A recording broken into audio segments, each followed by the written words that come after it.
I think Mike Dick is just trying to find the right combination. I spent a half hour with him this morning talking. He said he's just trying to get a win today. He also is very interested in trying to get the Bear defense back to playing the way it did in the mid-'80s when they were so great and dominated the NFC Central. And the Bears come off the Monday night loss at Houston by the score of 24-7. The losses in that 6-game losing streak to Houston, Cleveland, Green Bay, Tampa Bay, Cincinnati in overtime, and Minnesota. Chicago's last win, October the 25th, back in Week 7 at Green Bay. They beat the Packers. Pittsburgh has won the toss, and they will receive. So the Steelers, who come off a victory over Seattle, although it was not artistic with 5 interceptions, they struggled offensively, and the game was costly for Pittsburgh, with quarterback Neil O'Donnell suffering that cracked fibula in his right leg in the third quarter. Pittsburgh with an opportunity for their best season since 1979, when they went 12-4 and went on to a 4th Super Bowl victory.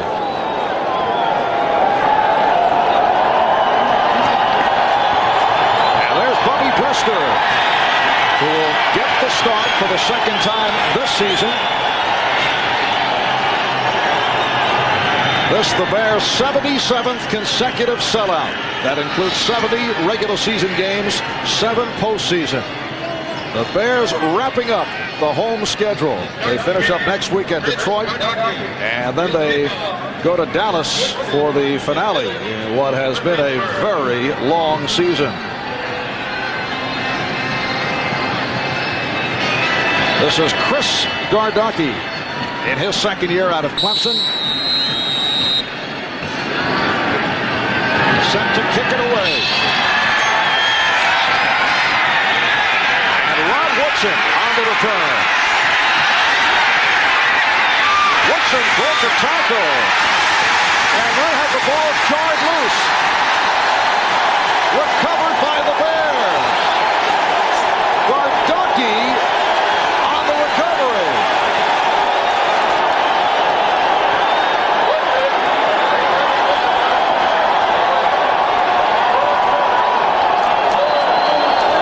Well, you see Ron Woodson looks like he's going to turn this into a real good return and give Pittsburgh great field position to start the game, but as sometimes happens, the ball gets hit from behind right into the hands of Gardocki, and now the Bears are the ones with a good field position. A 36-yard kickoff return by Woodson, but he coughed it up, and it's a first down for Chicago as we get started at the Pittsburgh 42-yard line. Darren Lewis with a 2-yard advance, stopped by the nose tackle Gerald Williams. So look at that offensive line, and as Mike Ditka mentioned, there will be much shuffling here. In fact, the feeling is that the center Jerry Fontenot has been the best offensive lineman this season. Jim Harbaugh back as the starting quarterback. The runners Darren Lewis, Brad Buster, and when they go to what they call the yellow, the 4 wide receivers, Wendell Davis, Anthony Morgan are also on hand. It'll be a second down and 8. And this is Mustard to the 36-yard line. Hardy Nickerson made the stop. Now look at that Pittsburgh front 7, and they have played so well. Davidson, Gerald Williams, and Evans. Gerald Williams, the outside linebacker. Lloyd on the other side. Nickerson and Little inside. Woodson, Johnson, Lake, and Perry are in the secondary. Perry with 6 interceptions, and when they go to the dime, Griffin and Walker come on. Looks like Hardy Nickerson was shaken up. Hardy Nickerson in his 6th year out of the University of California. Last year led the Steelers in tackles, a key man in that 3-4 alignment. Yeah, he is, and he also plays that nickel linebacker quite regularly. So you're not only losing your first and second down defensive man, you may be losing one of your key third down performers also. We spent some time last night with Hardy Nickerson, and I asked what he remembers most about playing here at Soldier Field, and he said he had fond memories of his rookie year in a preseason game. It was Walter Payton's last season, and he was, as he put it, just thrilled to make some tackles on Payton. Neil Anderson has checked in for this 3rd down and 4. Harbaugh out of the shotgun. And it is incomplete. Intended for Anthony Morgan, covered by the right corner, D.J. Johnson. There seems to be some indecision on the Bears sideline, and I think that they're going to go for it and try to get some momentum against the Steelers here early in the game. So look for them to either use what we used to call the no-brainer play and try to draw the Pittsburgh Steelers offside, or to go for it on 4th down with pretty decent field position. The no-brainer play, huh? Yeah, we used to tell our defensive guys, you have no brains if you're offside on this one. Anthony Morgan flanked wide to the right side. Neil Anderson again in the backfield. It's a 4th down and 4. Harbaugh on a timing pattern, but it's broken up. It appeared Anderson had it and may have been knocked away by the free safety, Darren Perry.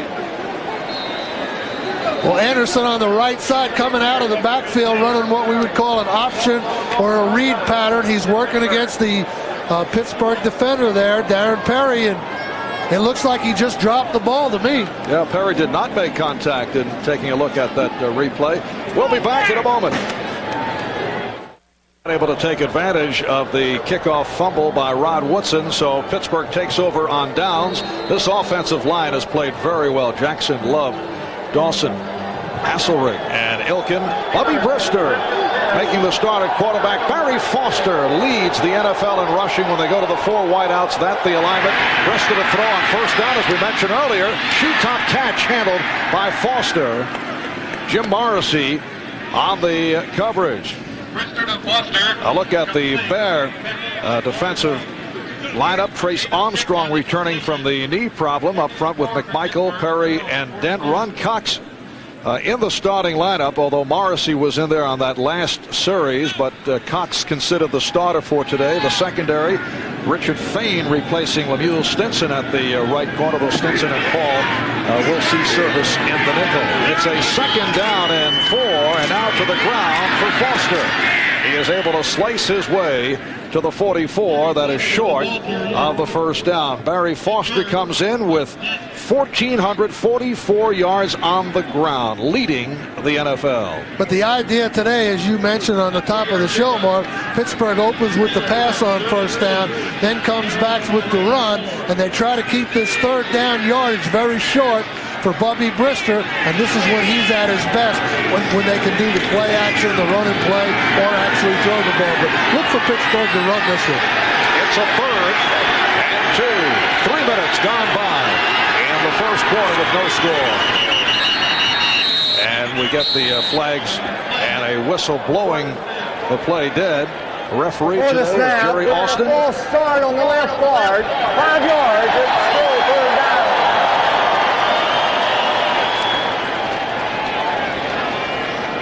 Well, the left guard, Duval Love, just looks like he's trying to pull out a little early, and William Perry responds to it, and instead of having a 3rd and 1, now we've got a 3rd and 6.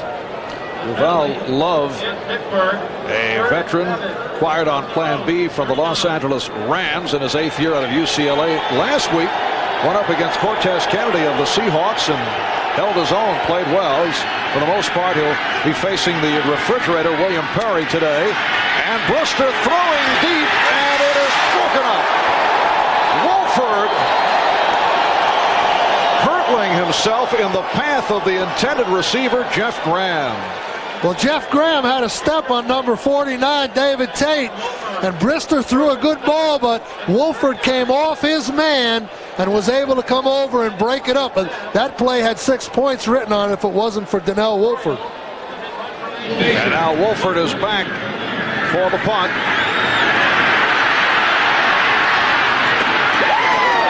And he's stacked up at the 28-yard line. A 47-yard punt by Mark Royals, a 13-yard return. Back in Chicago earlier this week, quarterback Jim Harbaugh, who has been reinstated as the starting quarterback for this final home game of the Bears, with a most unusual statement earlier in the week, saying that he will donate his game check to charity until the Bears win. See, Bill, it comes out to about $70,000 a game, so high stakes riding here today as the Bears take over. And on the play action, Harbaugh's pass almost picked off. It was in the hands of the right corner, DJ Johnson. He threw over the head on Wendell Davis. Well, he had the perfect route. He had everything right, and Harbaugh just couldn't get the ball to him. Just threw it a little wild high and hit Johnson right in the hands, and he was surprised by it because looks like Wendell Davis blocked out Johnson, and the ball just surprised him when it came over Davis's head. Johnson does have 5 interceptions this season. Lewis and Muster are the running backs for the 2nd and 10 from the 29. Harbaugh 0 for 3. And he goes to the ground. Darren Lewis is hit for a loss by Carnell Lake. All right, getting back to the Jim Harbaugh generous offer, here is how it all developed. You'll hear Jim and then the response from Mike Ditka. Get a win. It's on the record now. That's admirable, but that's not very smart. Well put by Mike. Yeah, it wasn't too smart by Harbaugh either. I agree with him. It's a 3rd down and 10.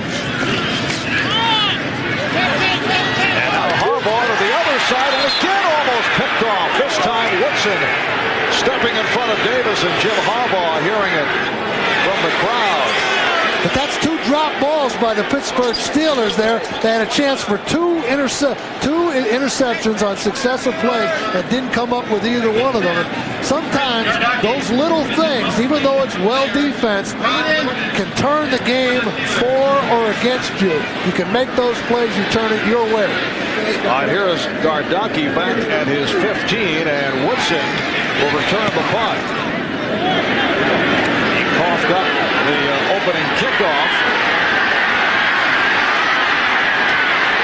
Nice ball by Woodson, able to hold on across the 45-yard line. A 44-yard punt and a 17-yard return by Woodson.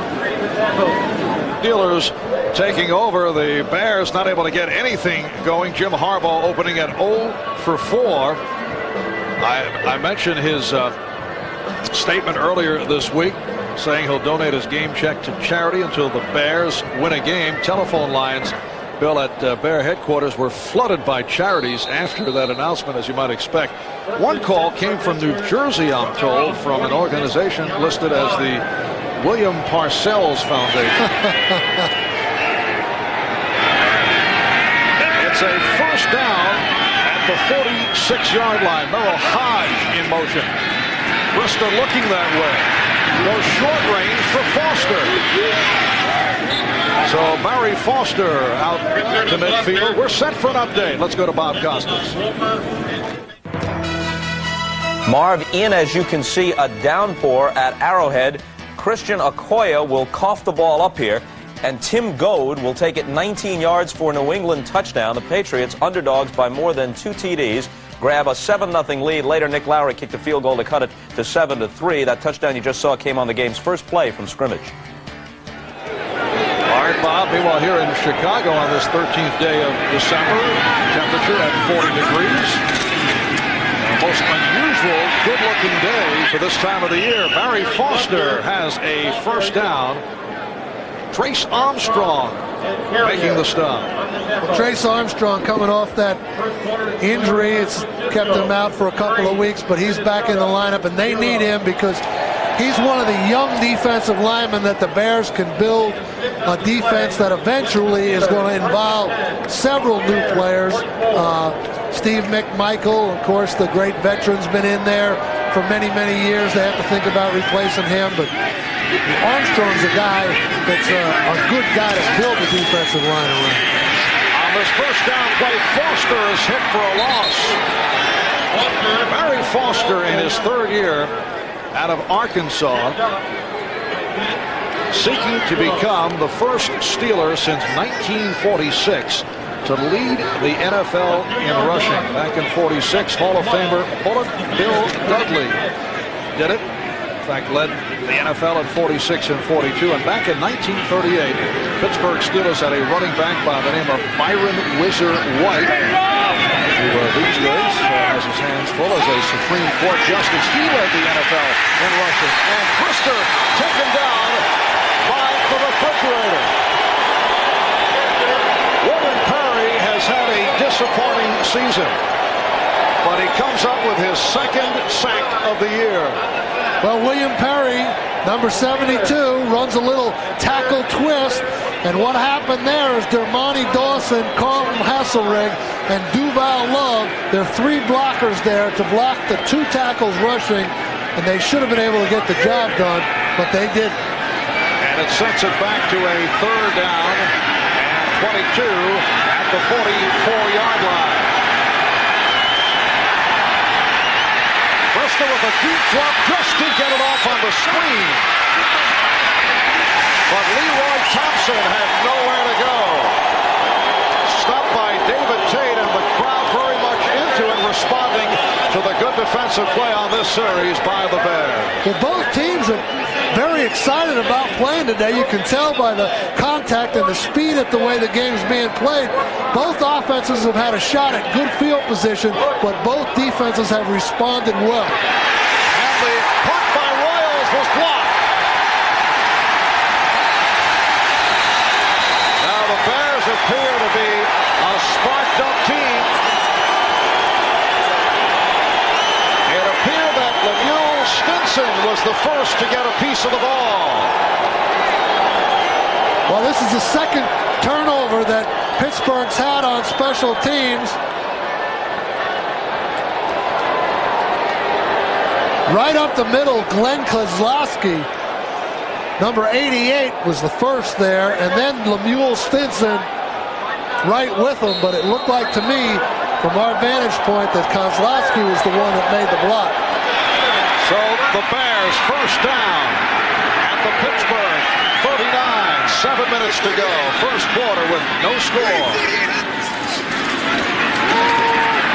Harbaugh with his first completion of the afternoon found the tight end Keith Jennings. Gerald Williams, the nose tackle, with the wraps on Jennings. The starting tight end, James Thornton, is on injured reserve with a foot injury. Keith Jennings has been the starter in his third season out of Clemson, originally a fifth-round pick by Dallas back in 1984. There he is. He was the brother of one-time Cincinnati Bengal Stanford Jennings. Second down and 5 at the 34. And they give us to Darren Lewis, reaching to the first down marker, stopped by the free safety, Darren Perry. Well, Marv, you know, the Bears traditionally have been an offensive line that built its running game around schemes and blocking combinations. And I think those days with the multiple defenses are kind of on the wane, and I think Mike Ditka knows that, and that's why he's looking to work some of these young linemen in there, the bigger guys that just block one-on-one a little bit better than some of the smaller ones that he has playing now. Chicago has picked up its first down. Muster with a short advance. David Little made the stop. Chicago's running game also, too, has always been built around not only the great players like Walter Payton, but there's always been a solid fullback in the Bear offense. The Bears believe in lead blocking with the fullback, throwing the ball to the fullback, and Brad Muster fills that role for him now. And it's a more traditional NFL offense, but I'll tell you, when you've got a good offensive line, it mixes the run and pass very effectively. Ditka now beginning to shuffle on that offensive line. John Wojciechowski has just checked in, replacing Mark Ports at left guard. It's a second down and 7 at the 26. Bears and Steelers scoreless as we come up on 5 minutes to go in the first quarter. Harbaugh with a swing for Mustard. And he's taken out of bounds by Marty Nickerson. Nickerson shaken up earlier, but he is all right. And it will be a 3rd down and 4. The Bears have always used, as I just mentioned before, their fullback as a pass receiver, and not too many teams do that anymore. The only other coach I think that does it extensively now is Chuck Knox with the Los Angeles Rams. He's used John L. Williams a lot when he was the head coach at Seattle. It has been a fiery season for that man, the 53-year-old Mike Ditka. All-American player at Pitt as a tight end. Born in Carnegie, Pennsylvania, has reached to the Pittsburgh area. Harbaugh on an inside handoff. Dennis Gentry trying the left side. And let's see where they spot it. Just inside the 20. It'll be short of a first down. Gerald Williams up from nose tackle to make the stop. And you can hear the reaction from the crowd. They want the Bears to go for it once again. Well, if they went for it on the 36-yard line a little while ago, you would think they're probably going to go for it here. It's a 4th and 1. All the questions revolving around Ditka. Will he resign? Will he be fired? He says he intends to be back. Has 1 year left on a 3-year contract. Remains to be seen what Bears president Mike McCaskey will do. They will talk after the season and come to a decision. Timeout has been taken now by Ditka. We'll be back in a moment. Mike Ditka changing his mind, was considering going for it on 4th and 1, and now as the field goal unit checking in, it'll be a 37-yard attempt. Kevin Butler has not had an attempt the last 2 games. 15 for 22, up and down season for Butler. Harbaugh puts it down. Butler's kick is good. So the Bears have taken a 3-0 lead on the Steelers with 3 minutes and 40 seconds remaining in this first quarter. The Bears have shown a lot of exuberance, too, on the sideline. You can tell that this game is a little something special. And, you know, I just got to think that Mike Singletary, their great middle linebacker, and I think one of the best 4 or 5 defensive players in the NFL over the last 10 years, has a lot to do with that. You know, it's interesting to hear teammates talk about Mike Singletary because they say, aside from football, Singletary just is not a wonderful athlete. Ron Rivera, one of his closest friends on the team, said that you name the sport, Singletary can't play it. He said even Buddy Ryan beat him at racquetball. Well, they're not paying him to play racquetball here, Marv. They're playing him to play middle linebacker, and he's played that particular position about as well as anybody has over the past 12 years. Well, Rivera makes the point. You hand him a game plan, some video, football uniform, and it's a different story when he's on the football field. He certainly caused me an awful lot of aggravation the times we've gone up against him, along with Richard Dent and Steve McMichael and the refrigerator, William Perry. There's the kickoff from Gardocki. Again, it's Woodson on the return. And he is stopped inside the 25-yard line. So Woodson stopped by Mark Green. And Pittsburgh back to the offense. 3-0 Chicago on a 37-yard field goal by Kevin Butler. Pittsburgh Steelers with the best record in the AFC. 10-3. They've won 4 straight. 7 of their last 8. Some of the players, though, feel that they have been in a slump the last 3 games. Certainly the offense hasn't done it. Head coach Bill Cowher, in our conversation with him last night, said it's not a slump because the defense and the special teams are still doing it, but the offense has been down recently. Here's Foster. So Barry Foster is stopped by Mark Carrier. Let's go to Bob Costas for another update. All right, Marv, with a record of 3-10, the Lions have to find out some things about Andre Ware, the former Heisman Trophy winner, one-time #1 pick. Here he pegs one to Brett Perryman, who spins away from the tackler for a 13-yard touchdown. And at the Silverdome, the 3-10 Lions lead the 7-6 Browns, who are trying for a wild-card spot, 7-0. All right, Bob, it's a 2nd and 4 for the Steelers from their 30-yard line.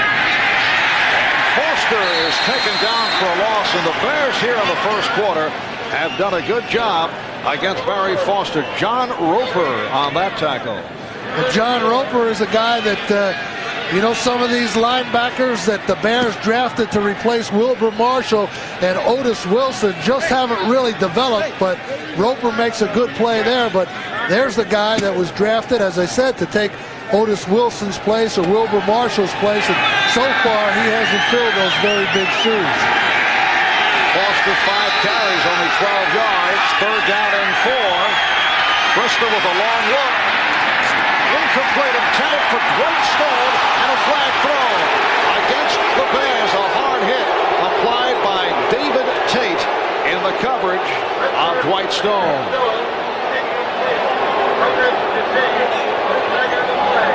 Defensive pass interference, number 49, first down.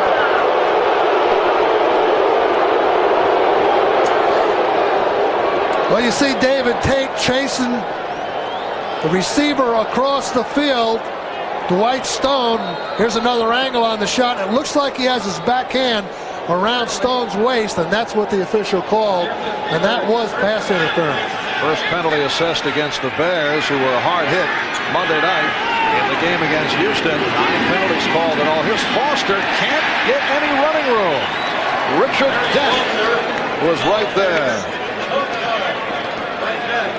You kind of get the sense, though, that Pittsburgh, after trying a few first down passes and the Bears matching their defenses up, man-to-man, taking away some of their short outlets, Pittsburgh now is back into, hey, we've got to get something going here. And when Pittsburgh tries to get something going, it's usually number 29, Barry Foster. Minute and a half remaining, first quarter. Bears 3, and the Steelers nothing. And Brister has the tight end Adrian Cooper for the longest gain of the day. Sean Gale on the tackle. That's for 26 yards. Well, the Steelers in recent games have not been looking to connect with the tight end, and they said that would change here this afternoon. Well, you see John Roper chasing Adrian Cooper down the field. Looks like an underneath man-to-man coverage. Roper had the responsibility of covering Cooper, and he just got outrun. Well, the last 4 games, Pittsburgh's tight ends have combined to catch only 2 passes, as you see, for 7 yards. That's been it. But the long game for Adrian Cooper sets up a first down at the 36. They try Foster again. Good second effort. Foster to the 31, stopped by Singletary and Dent. A reminder, next Saturday, NBC Sports will present another special edition of NFL action. The Kansas City Chiefs, battling for first place in the AFC West, go up against the Giants. And as many of you may be aware, Bob Costas winding down on 10 years of hosting NFL Live. Some fine shots of Bob there. Remarkable run, though, that has included a couple of Emmys along the way. And next Saturday, we'll be looking back at some of the memorable moments involving Bob and NFL Live. This first quarter is coming to a close. The Bears 3 and the Steelers nothing. Well, you see the manager of the Chicago Bears there with the official Wilson ball, and he's got that in front of the heater there. That kind of warms it up a little bit, makes it a little easier to throw or kick. 6th play of this drive coming up, second quarter, getting underway. Pittsburgh with a 2nd down and 4 at the Chicago 30-yard line. Here's Foster on a slant, and he stopped short of the first down. Trace Armstrong making the stop. So Barry Foster to this point, 8 carries, 21 yards. Last night in talking with the offensive coordinator for the Steelers, Ron Earhart, I asked him, what is the quality regarding Foster that stands out the most? What do you think about when you think of Barry Foster, his skills? He says great vision. And I asked, out of all the guys he's coached, who comes to mind who had outstanding vision? He mentioned Rob Carpenter, former Giant. That's right, and that's an attribute that you really can't coach. A pitch out, it is fumbled by Leroy Thompson, and the Bears claim they have it. They do. Sean Gale on the recovery. Second fumble of the first half by the Steelers.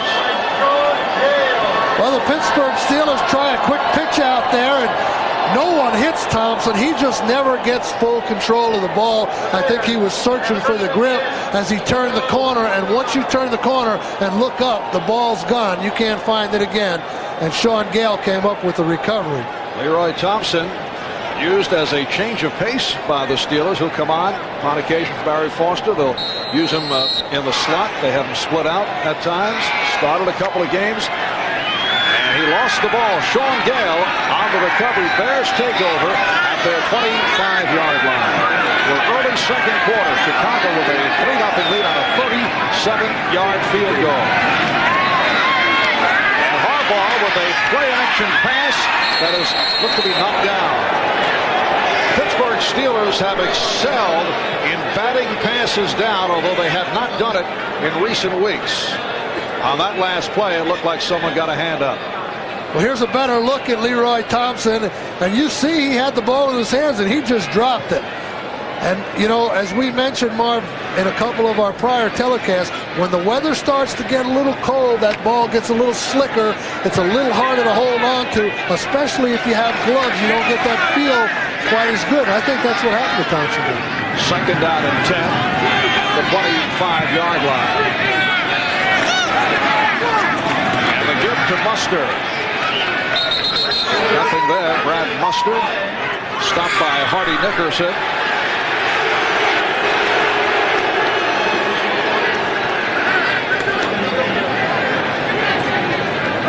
It'll be a third down and 8 at the 27-yard line. The Bears with a record of 4-9. They've lost 6 in a row. Their last win back on the 25th of October, back in Week 7 at Green Bay, a victory over the Packers. Neil Anderson now in the backfield. They are now calling it a third down and 9 at the 26. That is Gentry in motion. Harbaugh facing the rush. And he's short of the first down. Gerald Williams, the nose tackle, made the stop. Well, Pittsburgh Steelers defense on long yardage is just so athletic that scrambling and these short passes that are caught by receivers very seldom are going to result in first downs, because the Steelers just have too many guys on the field that can run fast. Ron Woodson is back for the punt. And he runs it out of bounds. 41-yard punt. Short return, a 4-yard return by Woodson.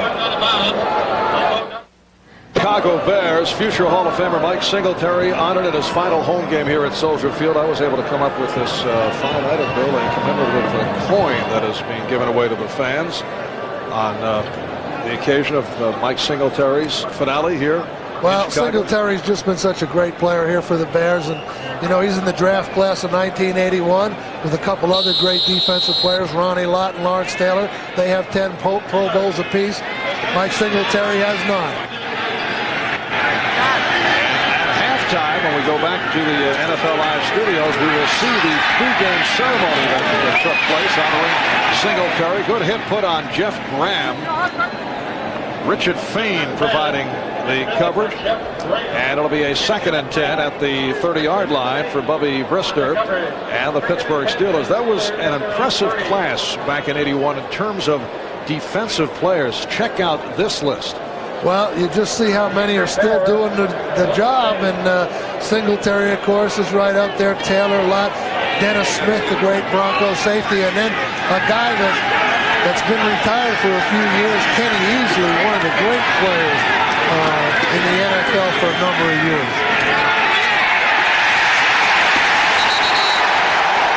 Once again, Barry Foster is stopped. And it's Mike Singletary making the tackle. Look at the eyes. Check it out. Well, this is vintage Mike Singletary, and he just recognizes this play. This play is supposed to look like a pass, but you see, it didn't fool Singletary. It's a draw play. It's a mainstay of the Steeler offense, and Singletary quite obviously had studied the film because he recognized it very well. It's a 3rd and 14. You know, you look back at that class of 81, at least 3 future Hall of Famers. Taylor, Singletary, and Lott. And Brister is hauled down.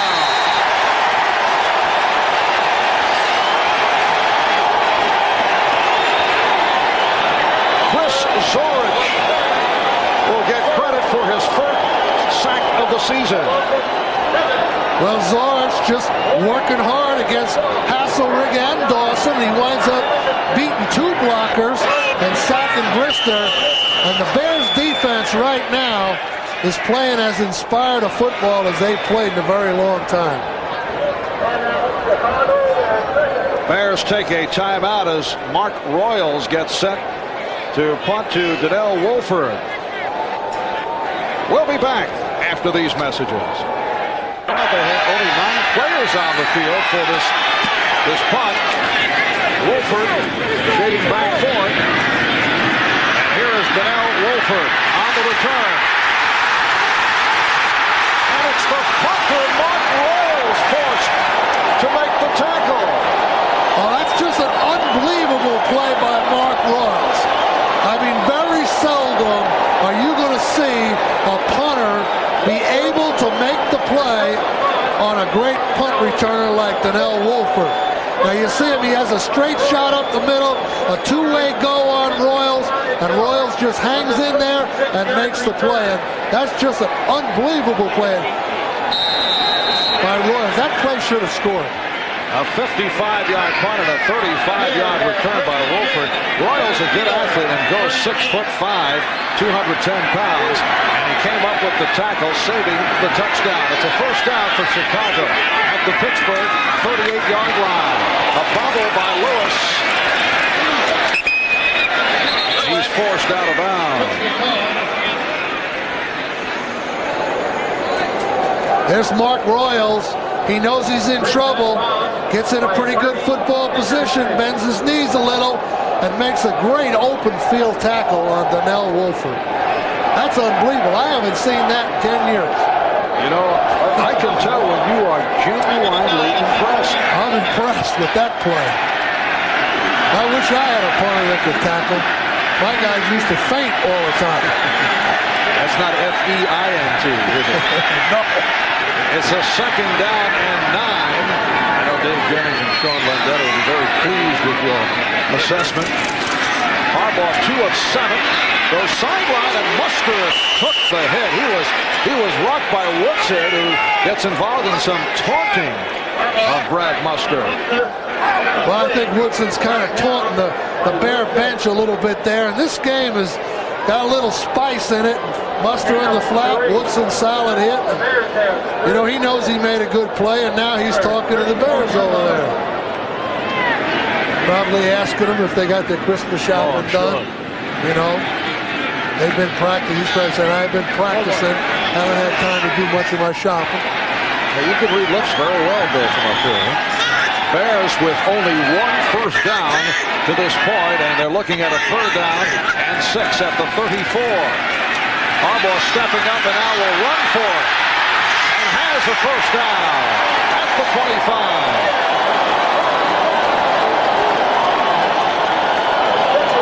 Aaron Jones made the stop on Harbaugh.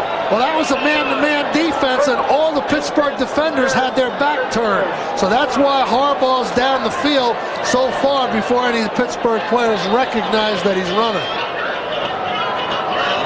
Chicago with a first down at the Pittsburgh 25. Jim Harbaugh back in the starting lineup. Mike Ditka had gone with Peter Tom Willis the last 2 games.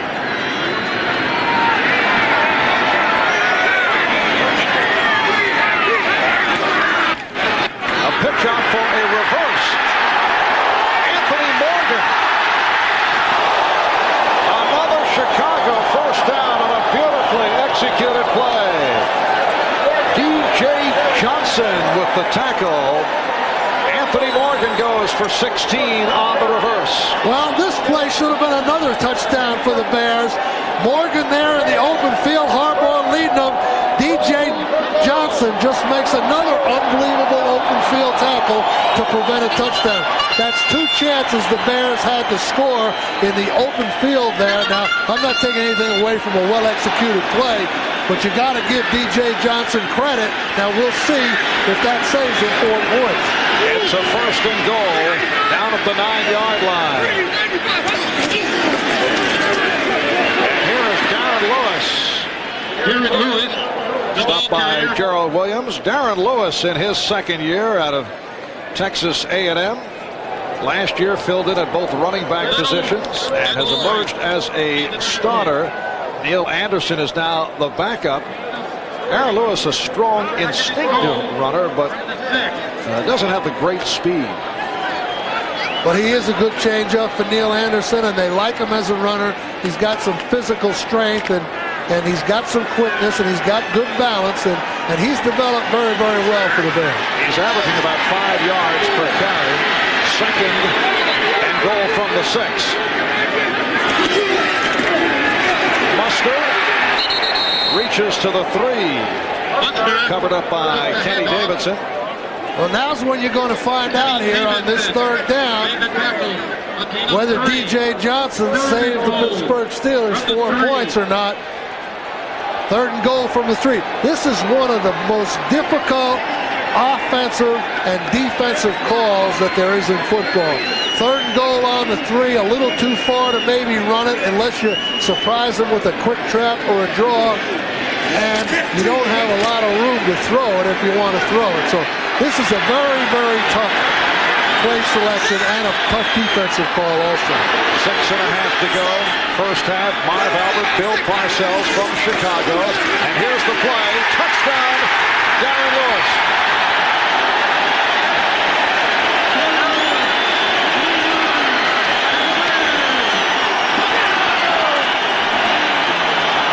Darren Lewis with his 4th touchdown of the season. Able to slice in from the right side. The Bears take a 9-0 lead. And Kevin Butler comes on for the extra point.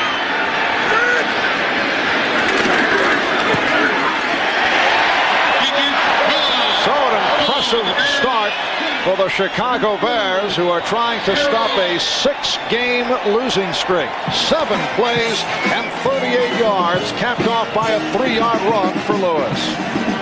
Here we work. Lewis instrumental on that last Chicago drive, leading to the touchdown. A drive set up by the 35-yard punt return by Donnell Wolford. Crowd very much into it. It is a sellout here at Soldier Field. The Bears' 77th straight. Woodson with the kickoff return. Ankle tackled across the 30-yard line by Mark Green. On that last touchdown, the key guys are the left guard and the fullback. Fullback will come over here, left guard will pull and try to trap, which is one of the plays I mentioned, but the guard can't find anybody to trap, so he just turns up and seals it in, and Lewis is able to get in for a touchdown. But that quick trap is a way to surprise the defense on that 3rd and 3 situation. Now the Steelers, who have been silent offensively, start out from the 32-yard line to try to establish Barry Foster. Not able to make the turn. Sean Gale cut him off. Foster, 10 carries, only 17 yards. Well, until the Pittsburgh Steelers show the Chicago Bears that they can throw the ball down the field just a little bit, it's going to be like this all day, because the Bears are just ganging up on that running game. They're very active effective defensively. They're pursuing well with the linebackers in the secondary. And in all honesty, there's just no place to run right now. And Brister looking at a 2nd and 11. And it's through the hands of Graham. Incomplete. Penalty marker is down. Mark Carrier had a shot at it, but a flag thrown. Holding number 32 of the defense. 5 yards, automatic first down. The call against Stinson. On the quick slant play, Lemuel Stinson working against Jeff Graham, and he knows Graham is going to escape him to the inside, so he just doesn't let him do it. He grabs his jersey. Graham, a second-year player from Ohio State who has been quiet recently. He's been bothered by some ankle problems. 42 catches to lead the Pittsburgh Steelers. It's a first down at the 36.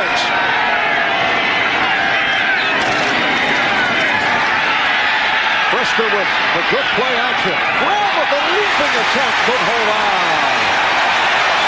Covered by Stinson.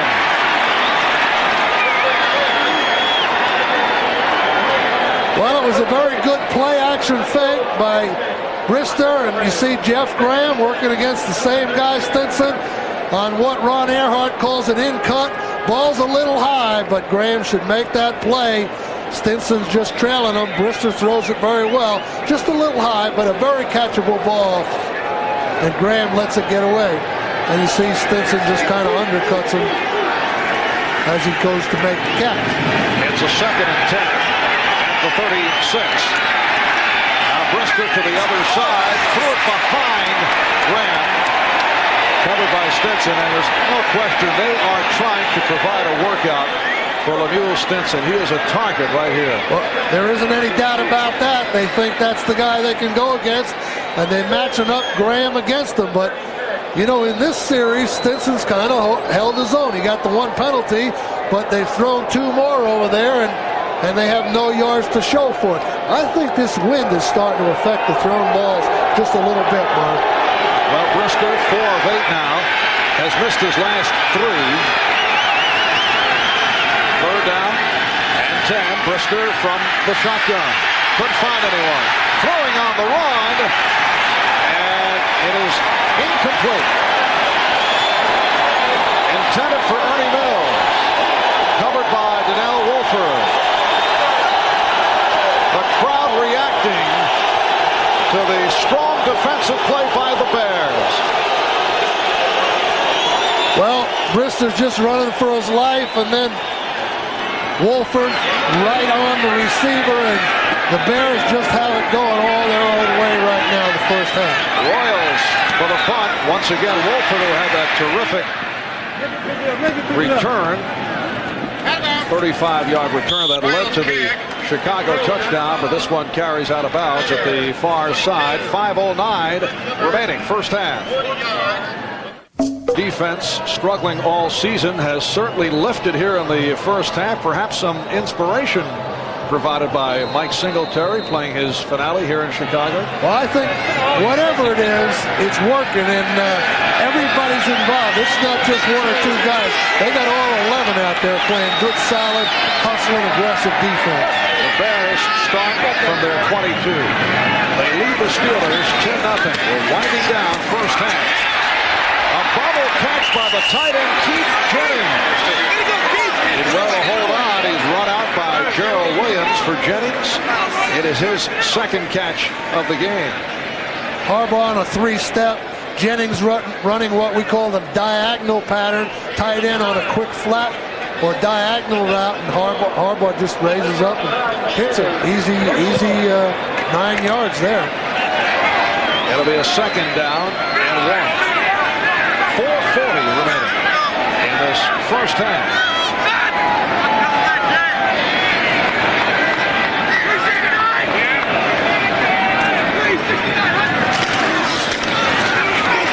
And the first down collected by Neil Anderson.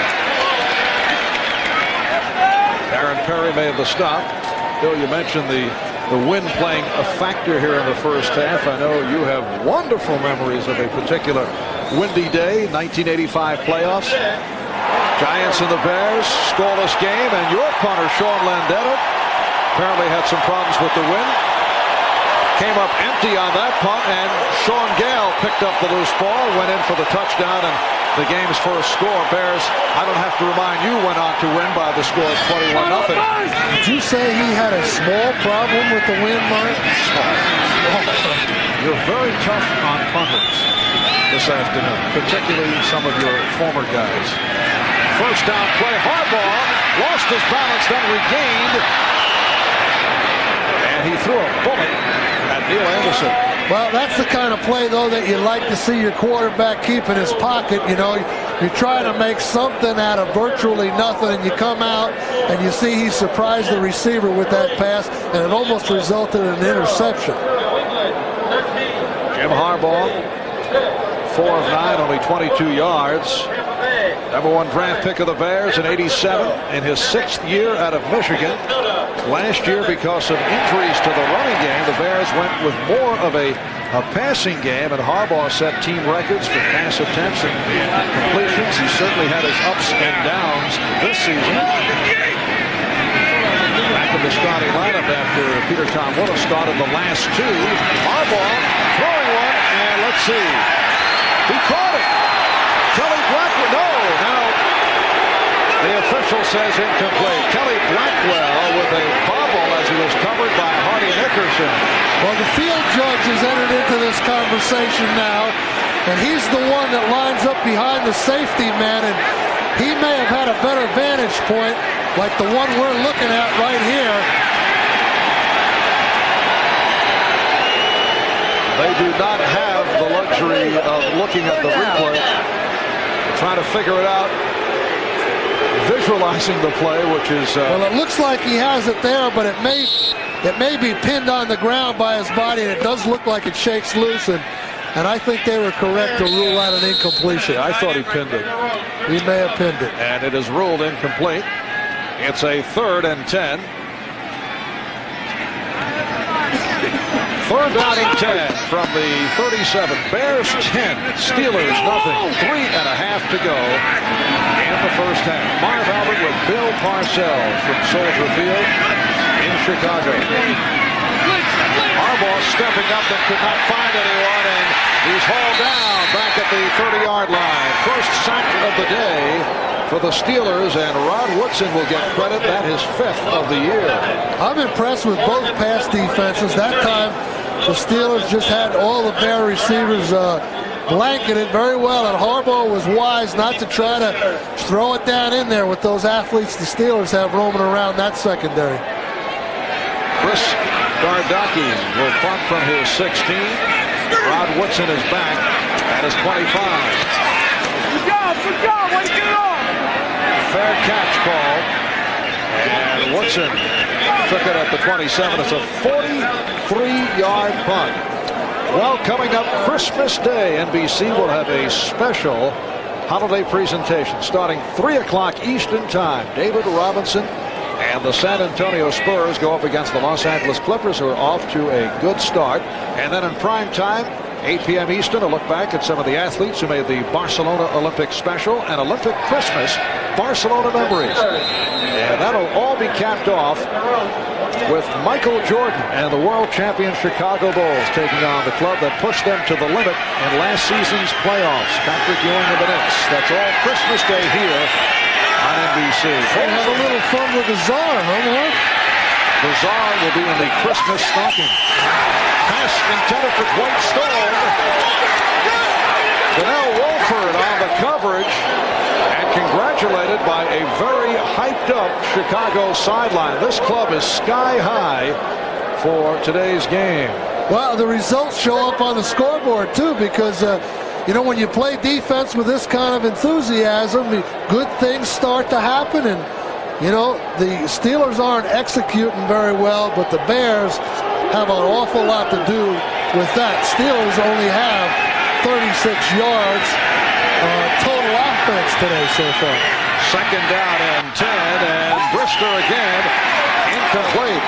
intended for Leroy Thompson. Covered by Sean Gale.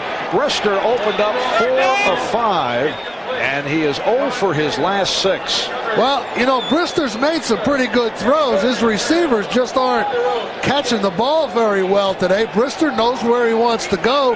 He's throwing it out here. He's working against Stinson.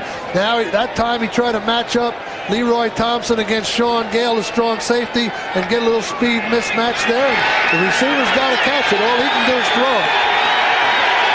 3rd down and 10.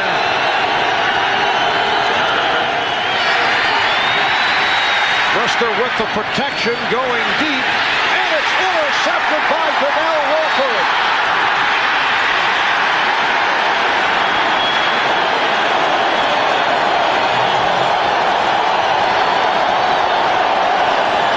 A pass intended for Jeff Graham. Donnell Wolford, who had that 35-yard punt return earlier, setting up the Chicago touchdown, comes up with his 4th interception of the season. Well, Bubby Brister, I can almost tell you what he's thinking there. I can sense a little of the frustration. The receivers have dropped a couple of passes. He starts thinking, hey, I've got to make something happen here. I got to make the big play. And that time, that was really an ill-advised throw because he had no chance for anything but an interception. But kind of a little frustration maybe setting in on Brister right now. Brister 0 for 7 in the second quarter, so the Bears take over. Play action executed by Harbaugh, and it's completed for a first down. Wendell Davis with the catch for 16. He did it in front of the right corner, DJ Johnson.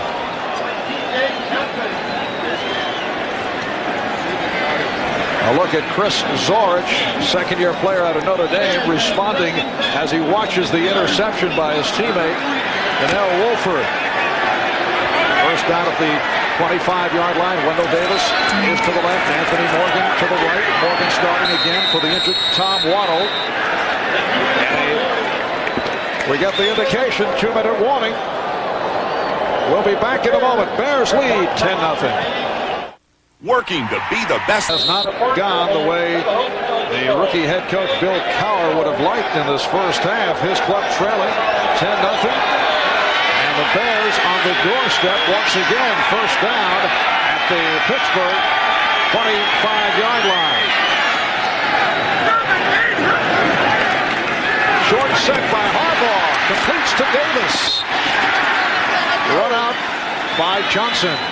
Well, you know, Pittsburgh is used to playing from behind, and they've had several comebacks this year, but I can tell you, the way the Bears are going today, I know Bill Cowher, and there you see him on the screen, is anxious to keep any more points from going up on the board, because I think if the Bears are able to get some more up, it's going to be a tough task with this crowd and this Bear defense today.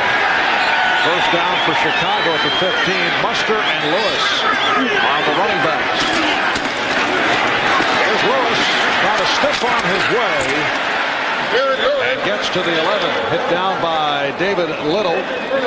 Pittsburgh Steelers come into today among the best defensive teams in the AFC. They gave up a touchdown to the Chicago Bears. They have given up now only 18 touchdowns. They entered today's game tied for the fewest touchdowns given up by an NFL defensive unit, tied with the New Orleans Saints. Second down and 5 outside the 10. And it's Lewis tripped up. Short pickup for Lewis. We are approaching 1 minute remaining in this first half. Chicago Bears trying to stop a 6-game losing streak. They come off the loss, handcuffed by Houston on Monday night, while Pittsburgh has won 4 straight, 7 of their last 8. Timeout has been taken with exactly 1 minute to go in the half. The Bears, last timeout. Responsible. It's a third down and 4 at the 9 for Chicago. They have a 10-0 lead on Pittsburgh. What do you look for here? Well, you know, it's the same part of the field, Mark, we talked about before. It was a little closer in. They had a 3rd and 3. They ran the trap play for the touchdown. I think they have some of the same options that they had the quick trap, the draw, or the quick flat pass maybe. Looked like Cowher was trying to get the attention of the official to call a timeout. It's an inside handoff for Anderson. Rod Woodson was able to take Anderson down, not allowing Neil Anderson to make the turn. That was an outstanding play by Rod Woodson, and they caught Pittsburgh in a blitz, and then Anderson and Woodson wound up on the perimeter in a one-on-one situation, and Woodson was able to keep him from making the first down, and the Bears are going to have to go for the field goal now. And this will be a 25-yard attempt. The angle to the left. Earlier, Butler hit from 37. He's 16 of 23 for the season. Oh, bad snap, but it was corrected by Harbaugh. That will go down officially as a 26-yard field goal, and we have some fisticuffs breaking out. I saw DJ Johnson involved.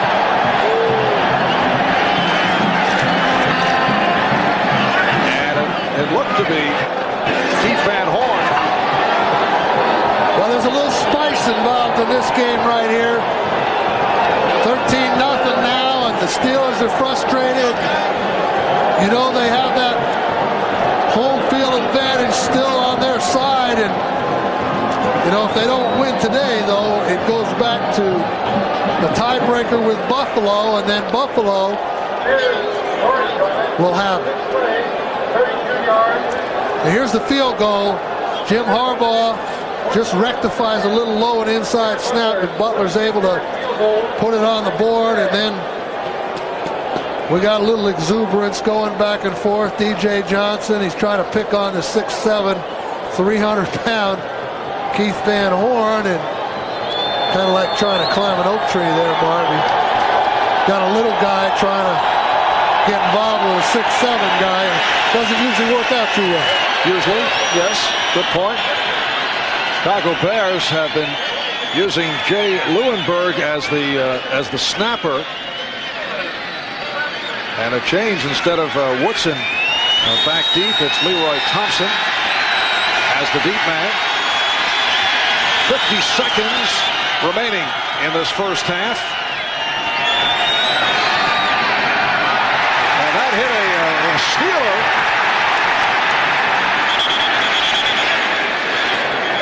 Chris Gardocki putting it on the ground. And Pittsburgh able to recover. Well, I'm sure Mike Ditka wasn't too pleased with that turn of events, because you see the ball now at midfield, and Pittsburgh could get that 3 points. Now, it's hit right off the middle man.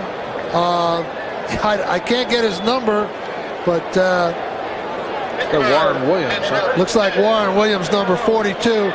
And now Pittsburgh has the opportunity to get that 3 points back with just 1 or 2 completions. 45 seconds remaining in this first half. Warren Williams, who has been captain of the special teams and did an excellent job in that department. We saw Chicago with no timeouts remaining. Brister with the time. Floats one and completes to Graham. So that stops the 0 for 7. It's a 17-yard hookup. Pittsburgh has plenty of time now with their timeouts remaining, and they have a chance to work this thing down in very close and maybe even try a couple shots for the touchdown. Bears 13 and the Steelers nothing, with 39 seconds to go in the first half. First down at the Chicago 35, and Brister again completes, and it's another first down. That's good for 10. Once again, Graham on the reception. Morrissey made the tackle, and Pittsburgh using a timeout. Well, coming up, it's the Domino's Pizza NFL Live halftime report. Bob Costas, O.J. Simpson, and former Chicago Bear Dan Hampton will bring you up to date with scores and highlights of all the action from around the league. And Dan will also be talking about his former teammate, Mike Singletary, who was honored prior to the start of today's game. Mike Singletary ending his NFL career apropos. Mike Singletary, a native of Texas. Some nice words from the crowd here. He received a rousing ovation before the game. But, one of the interesting things about Mike Singletary is, he's never been in an odd man defensive scheme. When he was at Baylor University, he played middle linebacker in a 4-3, and that's what he's been his whole career. He never, ever had to make the adjustment to the Oklahoma or 3-4 style defense. Steelers first down at the Chicago 24. Brister, hold on by Richard Dent. Number 95, the master of the sack, the Bears' all-time sack leader, accounting for Chicago's third sack of the day. And Dent with 7.5 for the season. Well, Richard Dent just puts pressure right up the middle, and the center, Damani Dawson, number 63, was the one responsible for that. Richard Dent lined up out here, going to circle around. The center, Dawson, is the man that should have blocked him. You see the other guys go outside. There's Dawson free. He sees Dent too late, and Dent comes clean and gets the sack. Now, Brister should have had the presence to get rid of that ball. That's the last thing he could afford, is a sack right there. Just throw it out of bounds and take another play. Bubby Brister starting for the injured Neil O'Donnell. The Steelers are hoping that O'Donnell would be available for the final regular season game at home against Cleveland on December the 27th. Brister lost his starting job in preseason. Was entering the year as a non-starter for the first time since back in '87. Brister couldn't find anyone and gets it out of bounds with 21 seconds remaining in the half. That's a bad time to lose contain on the part of the Bear defense, though, because you had them out of field goal range, and now you let them back where they're on the border of being right back in field goal range. So you have to be very careful defensively when you're pass rushing that you don't take the inside rush lane at the wrong time, and the Bears took the inside rush lane at the wrong time that time. And well, from this spot is a 45-yard attempt for Gary Anderson, but they have some time. It's a third down and 14 at the 28. Brister again in trouble. Shovels. He has Merrill Hodge.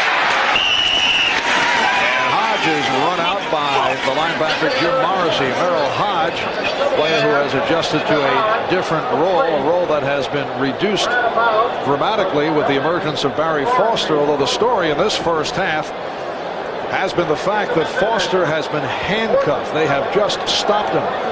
Well, I think it's a combination of the Steelers trying to throw on first down. That didn't work.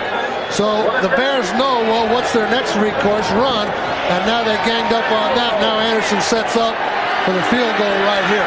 It's a 38-yard attempt. Royals puts it down, and Anderson drills it through. Gary Anderson, now 23 for 30 for the season, puts points on the board.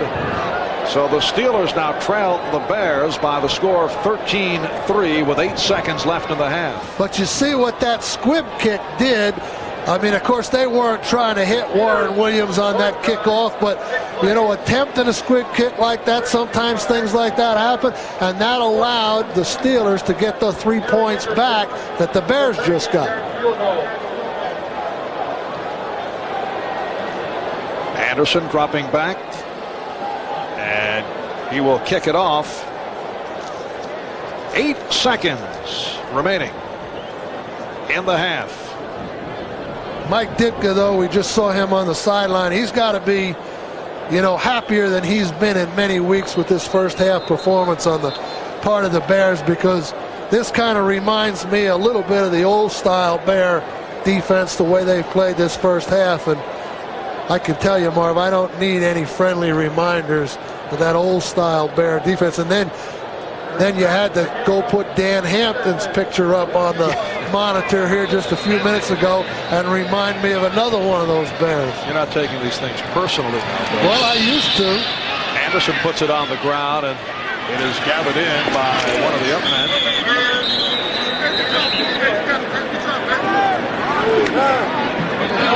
Clock is stopped with 5 seconds remaining. It was Jay Leuenberg, backup center and deep snapper, who handled that kick return, brought it back for 6 yards, and we have 5 seconds remaining in the half. Yeah, I always love this situation here, because when you kneel on the ball, everybody starts booing like he didn't do anything the first half, but we'll see what Harbaugh does here. Well, this crowd is very supportive with the Bears playing so well. And mixed reaction, I have to say, at best, huh?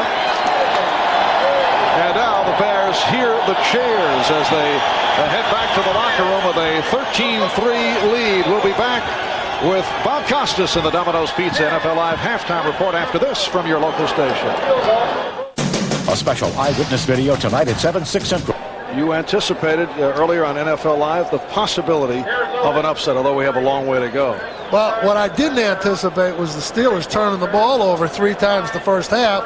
They gave up a punt return, and they also had a punt block. So they had 2 bad special team plays and 3 turnovers, and they're only down 10 points. They could well be down, 17, 18 points. Let's take a look at the Keystone halftime stats. Barry Foster, 10 carries, 16 yards. That has been it, and Pittsburgh with only 24 yards on the ground. Well, I think with Neil O'Donnell being out, Vince Tobin, the defensive coordinator of the Bears, Mike Ditka, they say, hey, Foster isn't going to beat us. We're going to take him away, and we'll see what else happens. And the kickoff return by Darren Lewis. Muffed but able to recapture.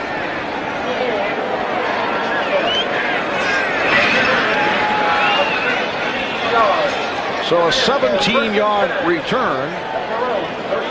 And the Bears start out from the 32-yard line on what has been balmy weather conditions, particularly when you consider this the 13th of December, 36 degrees. The wind could be a factor. Lewis and Muster are the running backs. First down play for Jim Harbaugh.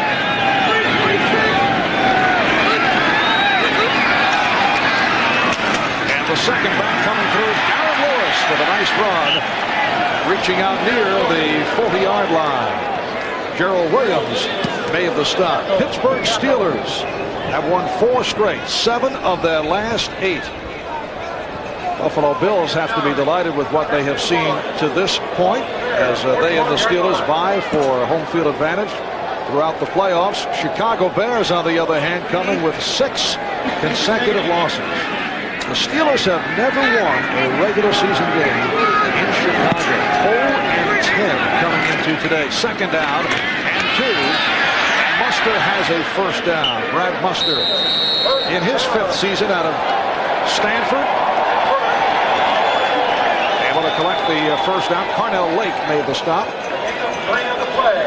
Well, the Chicago Bear offense, Mike Ditka took over the play calling a little bit, a week ago, and Greg Landry is now back down on the sideline calling the plays. And, I know from being down there, the head coach, every once in a while, you try to take over that play call, and I try to do it a couple of times, and it didn't usually work out that well. It's a first down at the 44. Darren Lewis riding off the hit, but had nowhere to go. Greg Landry, longtime NFL quarterback, last week moved upstairs for the first time since becoming the offensive coordinator back in 1989. There was some talk of perhaps some friction between the two, but Ditka said no, just wanted to make a change. Well, you know, sometimes, you know, when you're a head coach, you get some ideas, you want to try, you want to change the tempo. And as I said, I tried to do that a couple of times myself. Sometimes it worked well, and other times it didn't work at all. It's a second down and 9. Buster below deep back. And that was deflected. And a penalty flag is thrown. Pass intended for Kelly Blackwell. And he took a shot. Darnell Lake on the cover. Number 26, blow to the head. 15 yards, first down. And apparently it's being called on Rod Woodson. Well, on the right side of the screen, there's Ron Woodson, and he just balls on the ground, and he just lifts his forearm up into Blackwell's head, or the cantilever on his pad. I don't think he really caught him in the head, but that really was an unnecessary hit. And the officials are calling those just a little more closely right now in light of some of these injuries we've had. It's been a very active game for Rod Woodson. Starting with the opening kickoff, he fumbled the kick return, recovered by Chicago. He's made some hard hits, involved with some taunting with the Bears sideline. Penalty flags are thrown.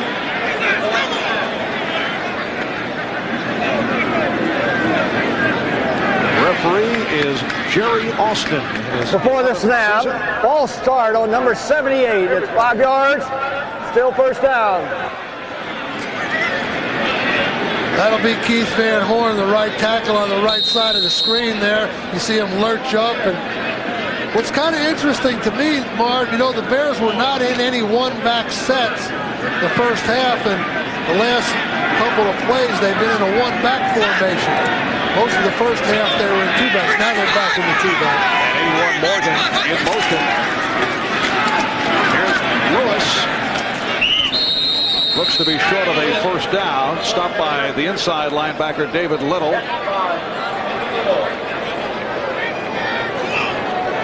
Well, there you see Ditka and Greg Landry, and I know Ron Earhart, my offensive coordinator, who's now the coordinator for Pittsburgh. And one day down in Philadelphia, I was adamant about calling a play to start the game with, and we called the play, and it was a flow 38 play, a sweep to Joe Morris, Marvin. Wound up losing 4 yards.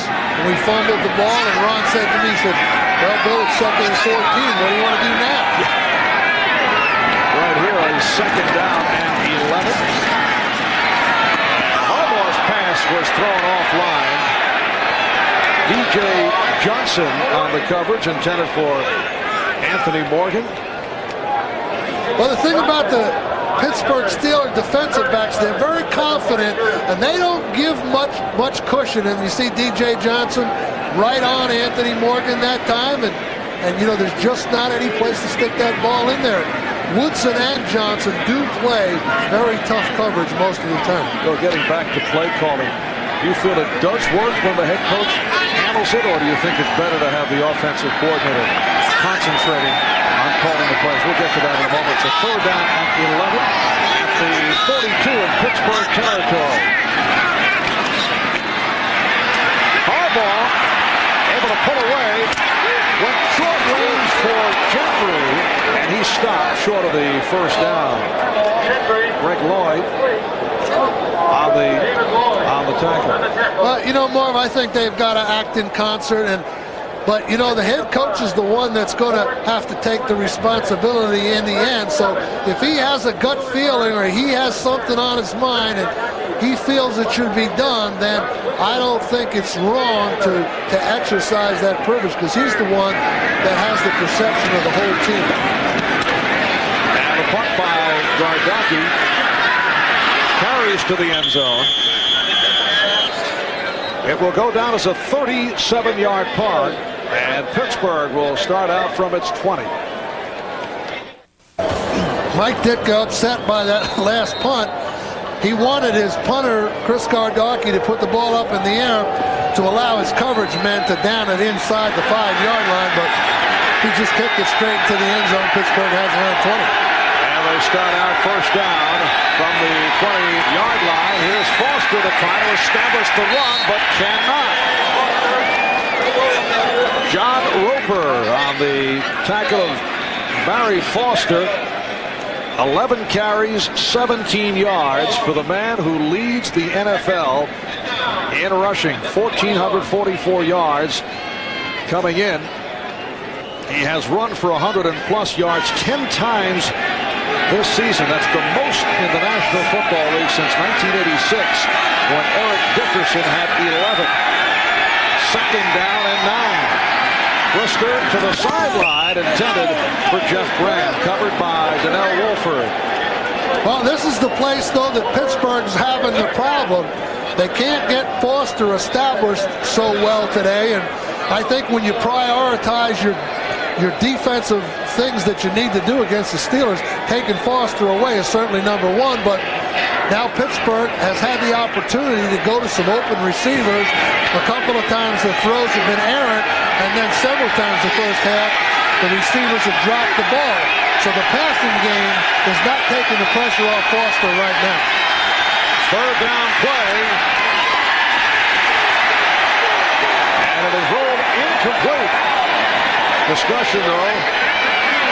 White Stone had a jog. Now they say completed pass, but it's short of the first down. Well, Dwight Stone coming across, and they say he just caught it before his knee went down, but that wasn't enough to pick up the first down, and the Bears defense continues to play well. So Mike Royals will punt for the 5th time today. Wolford is back. Good punt. Here's Wolford. And he is well covered as he moved across the 40-yard line. 42-yard punt and an 8-yard return. We'll be back in a moment.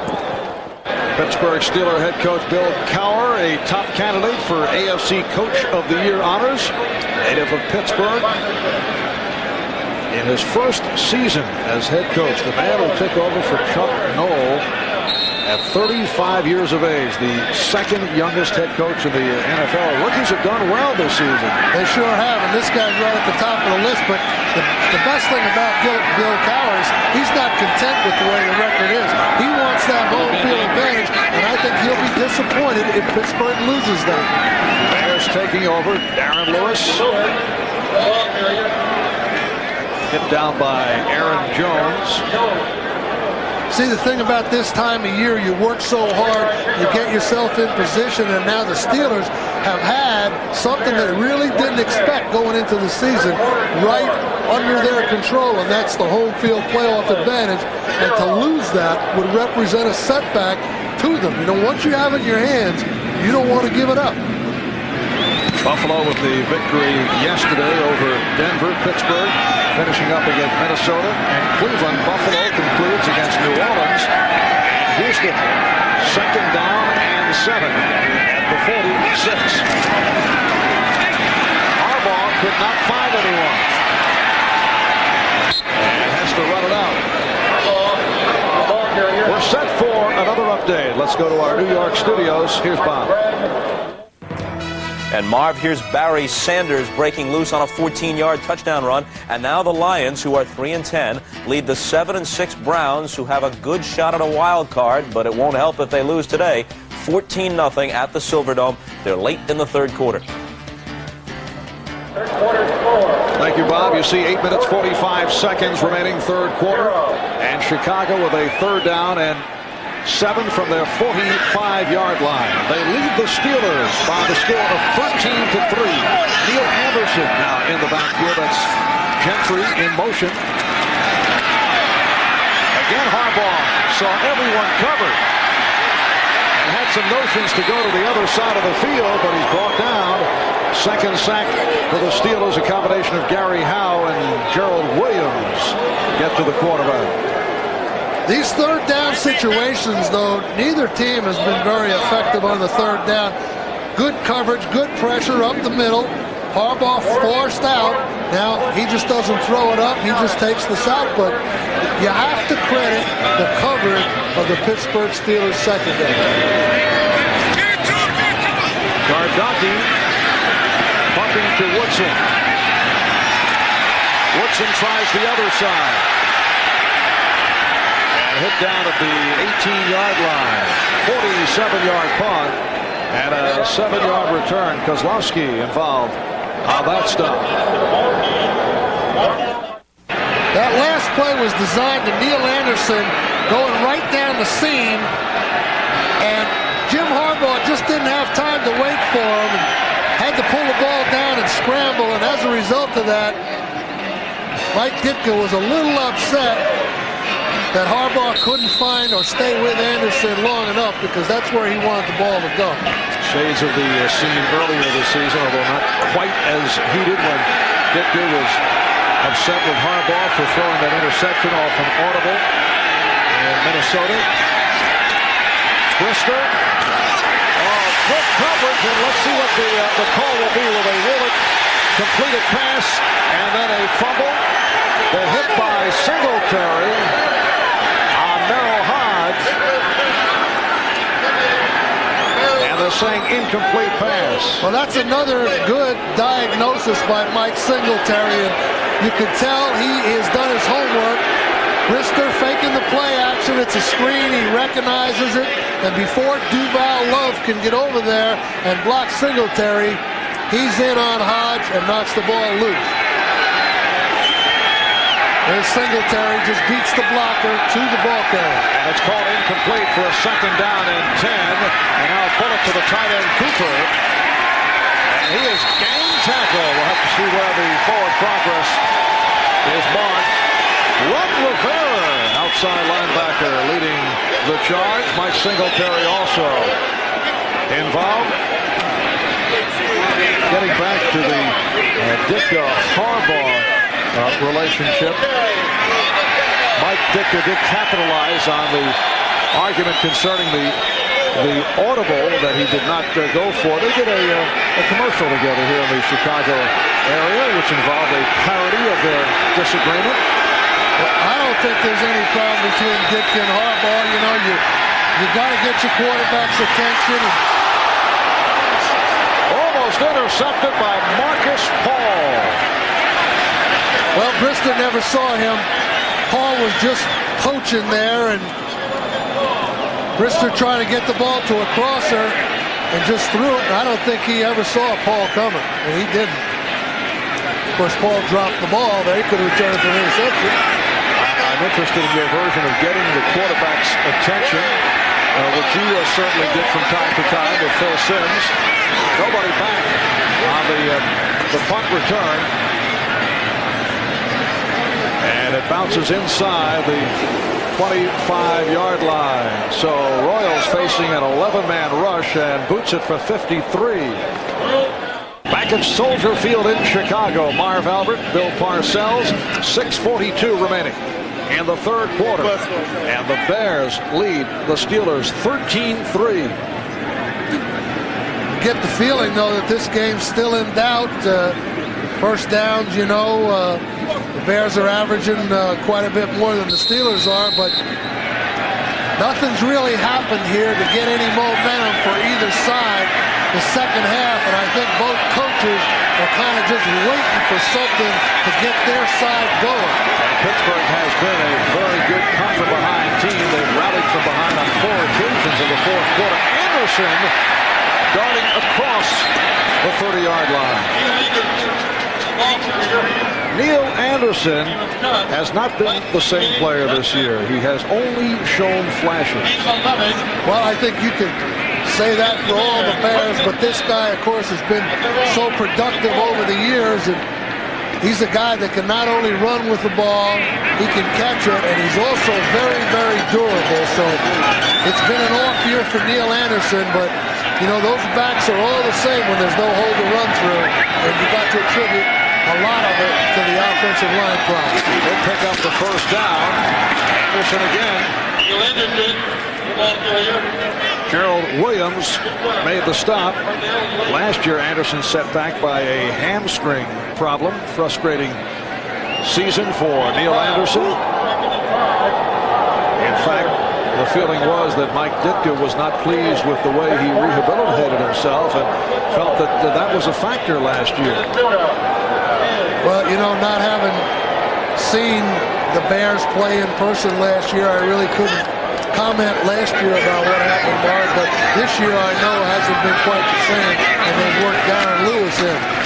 But this guy's got plenty of talent. Anderson rocked on that 2nd and 5, hit by Hardy Nickerson, who celebrates the tackle, and it's not well received here. Well, it's kind of like letting the visiting team know that, and the fans, that he's in the area and makes a good solid hit, and then he gets up and lets everybody know, hey, I'm the one that did it. Kind of one of those muscle poses it looks like he's doing that they do in those bodybuilding shows. It's a 3rd down and 4. Now Eric Wright, who was activated from the practice squad, is split out to the right side. Anthony Morgan in the slot. Gentry in motion. And Harbaugh from the shotgun completes for the 1st down, completing with Wright. Took a couple of good pops and held on to the ball.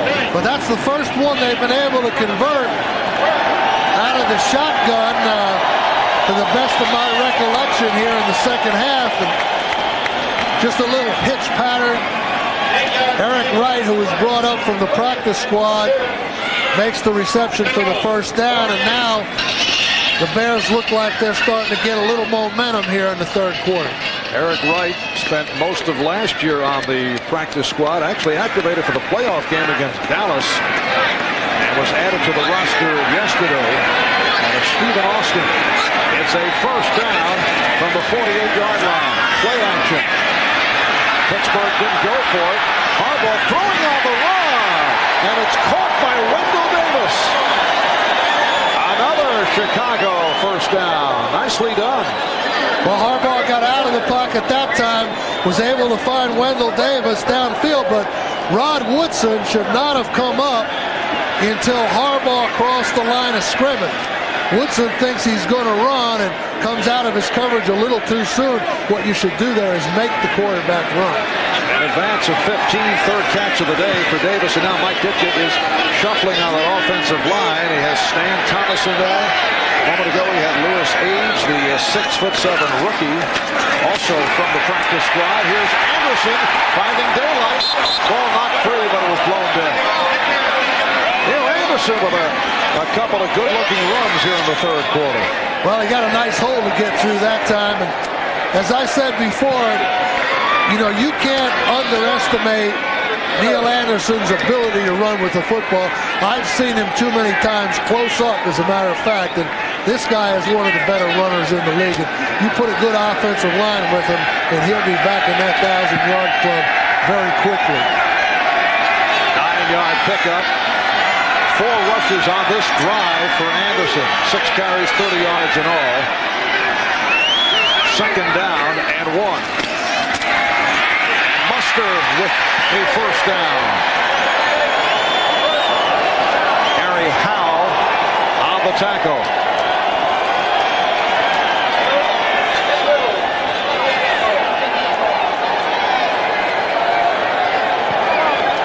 There's Mike Ditka talking to his offensive tackle, Stan Thomas. Talking? Well, he's explaining something to him. Talking. They're getting a little argument. And Stan Thomas with an answer for Mike Ditka. 1st and 10. Here's Anderson. Donald Evans made the stop. Minute 40 remaining, 3rd quarter. We go to Bob Costas in New York. Marv, after a Dave Craig pass of 56 yards to Fred Jones set them up, Christian Okoye just barrels his way into the end zone for the touchdown that ties the game for Kansas City against New England, 13-13. The Patriots missed the extra point after their 2nd touchdown, and that, as the cliche man once noted, looms large. Back to you, Marvelous. Thank you, Bob. 2nd and 5 at the 17 as we come up to 1 this third quarter. Anderson getting the call once again. Well, you get the feeling the momentum has definitely turned Chicago's way. They're able to do it on the ground now. They picked up a couple of the third downs. Harbaugh got out of contain, and Bill Cowher has to be concerned that this game is getting out of hand. And, you know, he's looking for someone on his defense to come up and make a play that stems the tide here. It's the 10th play of the drive. It's a third down and 2. Harbaugh throwing and completing for Anderson. Touchdown.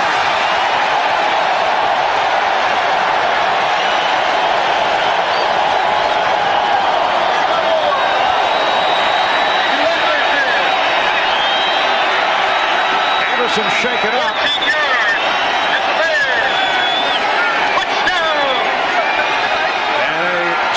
Player DJ Johnson, who was trying to cover Anderson, involved in the collision, and he's hurt.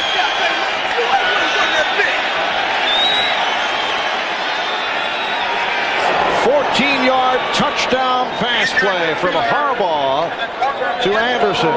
Well, Harbaugh fakes the inside trap and then slips his halfback Anderson into the flat. Johnson comes over and tries to cut him off at the pylon, but Anderson's too strong, and Johnson's back on his feet. Looks like he's going to be okay. And, of course, the Bears look like they're going to be okay. And 13th touchdown of the season thrown by Harbaugh. Chicago area charities can't feel too good about matters, though, Bill, because the Bears extend their lead. And here's Butler attempting the extra point. Chicago Bears in a surprise, leading the Pittsburgh Steelers 20-3. A simple 22 seconds remaining third quarter. Chicago going 10 plays, 77 yards in 6 minutes and 20 seconds to take the 23 lead.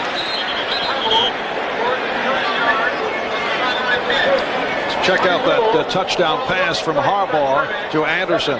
Well, they faked the inside trap right here, slip Anderson in the flat, and beat this linebacker right here for the touchdown. Harbaugh makes the fake to Muster, quickly gets it to Anderson, who's outrun the linebacker, and then just runs over DJ Johnson, number 44, for the touchdown. And the congratulations from Mike Singletary, who may have inspired the Chicago club. This is home finale completed to Merrill Hodge. Hodge able to break a tackle, lost his helmet in the process, and a penalty flag is down. John Roper made the tackle of Hodge. Interference, number 87, 10 yards, repeat first down. Well, the call against the Steelers tight end Adrian Cooper.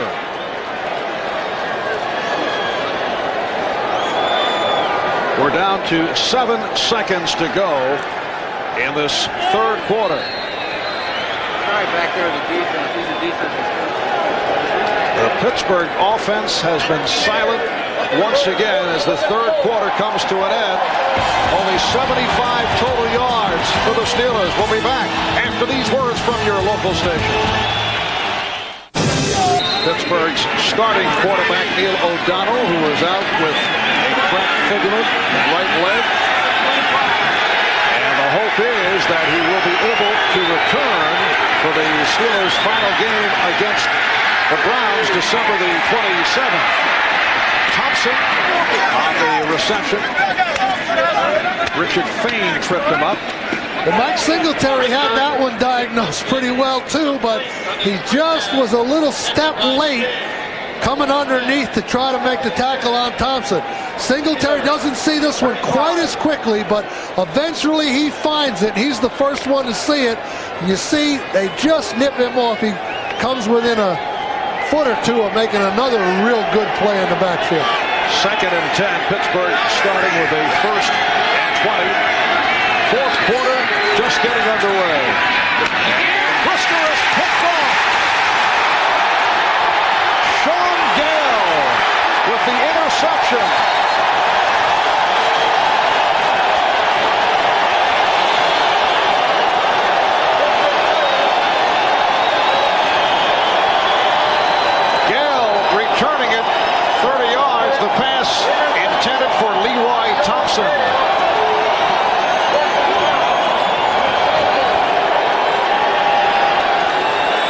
Well, Brister throws a little bit of a duck out there. Sean Gale comes up with the interception. Now, the situation right there is they were trying to match Leroy Thompson against the strong safety Sean Gale and get their corners covering the wide receivers. Now, you would think this would be an offensive mismatch, but Gale responds to the challenge. The ball isn't thrown too well, and now this one here could be the nail in the coffin. Second time Brister's been intercepted today, second of the season for Gale. Chicago taking over at the 14-yard line, and it's a draw play that was diagnosed. Darren Lewis took a hard hit.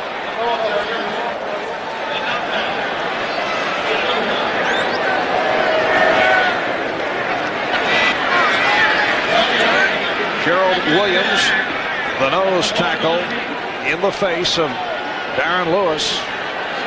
Bubby Brister has had a very difficult time, in particular in the second half. Did not play well last week, taking over for O'Donnell against Seattle. And he's now been intercepted 5 times in his limited activity. Second down and 10. Harbaugh for the end zone. Intended for Wendell Davis. Well, the Bears going for the kill shot right there, and Davis was open in the back corner, but the throw just stretched him out a little bit too far. But, you know, there's a saying in football, you'd rather be long than wrong, Marv, and it's better to overthrow him out of the end zone than be short and have him intercepted. A lot of conversation on the field between the Steelers and the Bears. There are not good feelings out there at this point. Well, the Bears, you know, 6 straight losses. They're getting rid of a lot of frustration here today by the way they've played. And, of course, the Steelers are exasperated because, you know, they had that home field right in their grasp. But now the way this is going, unless something turns around dramatically, Buffalo's going to have it again. And you know, as I said before, when you have something and then you give it back, it can be a little frustrating. Yes, coming into today, Pittsburgh 4 straight wins, 7 of their last 8. A win would clinch the AFC Central title. Chicago with the 6 straight losses. Their last win back in Week 7, October the 25th. They won in Green Bay, 30-10. They're leading here 20-3. Third down at the 14. Harbaugh from the shotgun. And down he goes. Rod Woodson with his 2nd sack of the day and his 6th of the year. Well, that's a great play by Woodson. And, you know, when you blitz a guy like Woodson, he gets there so fast that the quarterback is not used to coming, you know, reading that, and he just gets there so quickly that Harbaugh can't get the ball away. So the field goal attempt coming up.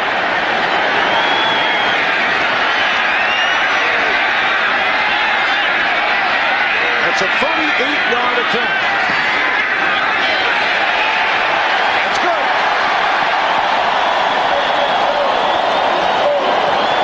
Kevin Butler, who earlier hit from 37 and from 26, able to connect.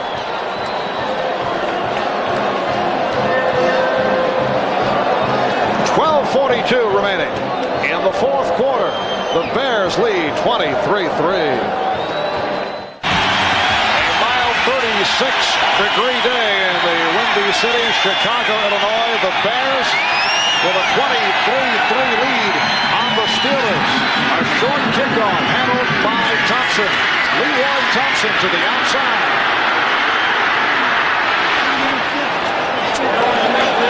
Good return. He went for 35 yards. Emil Stinson right about 12.5 remaining in this 4th quarter. A reminder tonight, right here on NBC, a special 90-minute edition of Eyewitness Video with spectacular new video of a series of amazing rescues. That'll start at 7, 6 Central, followed by the box office blockbuster Back to the Future 3, starring Michael J. Fox, 8:30, 7:30 Central, right here on NBC. Graham could not hold on. Well, I don't know what the stat is today on drop balls, but I think the Steelers have had their quota for the season. Because that ball, now you can't blame Brister for that one. Graham gets both hands on it, but just can't hold on. That's about his third or fourth drop today alone. And you know, everybody looks at the quarterback statistics when the game's over and said, well, through these interceptions, this, that, and they don't take into account those drop balls. They kill you just as bad, too. Second down and 10. Brister off the roll. Nice pass and a good catch by the tight end, Adrian Cooper. Free safety Mark Carrier on the tackle. Third catch of the day for Cooper. That for 23 yards. Well, you're not used to seeing a 270-pound tight end loose in your secondary like this, and he's wide open, cradles the ball in, turns up, and you see that Mark Carrier doesn't take him on very high. He just makes sure he tackles him and gets him down. First down at the Chicago 26. Foster. And that his most effective run of the day, stopped by Singletary. We're set for another update. Let's go to Bob Costas. Marv, after trailing at one time 13-3 on their home field, the Chiefs have now scored 24 unanswered points against the Patriots. Dave Craig here to Willie Davis. Davis has the highest average yards per reception in the league this year. This one covers 43 for the touchdown, and the Chiefs may be out of trouble in the fourth, 27-13. All right, Bob, second down and 3 at the 19. Brister could not find anyone. And runs it out for the first down. Well, the difficult thing about being in the situation that Pittsburgh's in, and I know this is no big revelation, but the Bears' defense is all pass rush, and the Steelers' offense is, at this point in time, 95% pass, and that allows the defensive backs to sit on things a little better, and it allows the linemen not to worry about those running plays, and it's just a lot more difficult to throw under these circumstances. First down from the 15-yard line. Brister took a long look and then went medium range. But the primary receivers were covered there. And he was only able to get back to Tim Jordan. There's Jeff Graham working with Stone coming in behind him. Graham is on a corner pattern, but the corner, number 32, Lemuel Stinson, is sinking back there. And Brister has to go over the other side to Jordan. Tim Jordan, the backup tight end, third year out of Indiana, one-time Phoenix Cardinal. First catch of the day, second down and 5. Brister calling for time.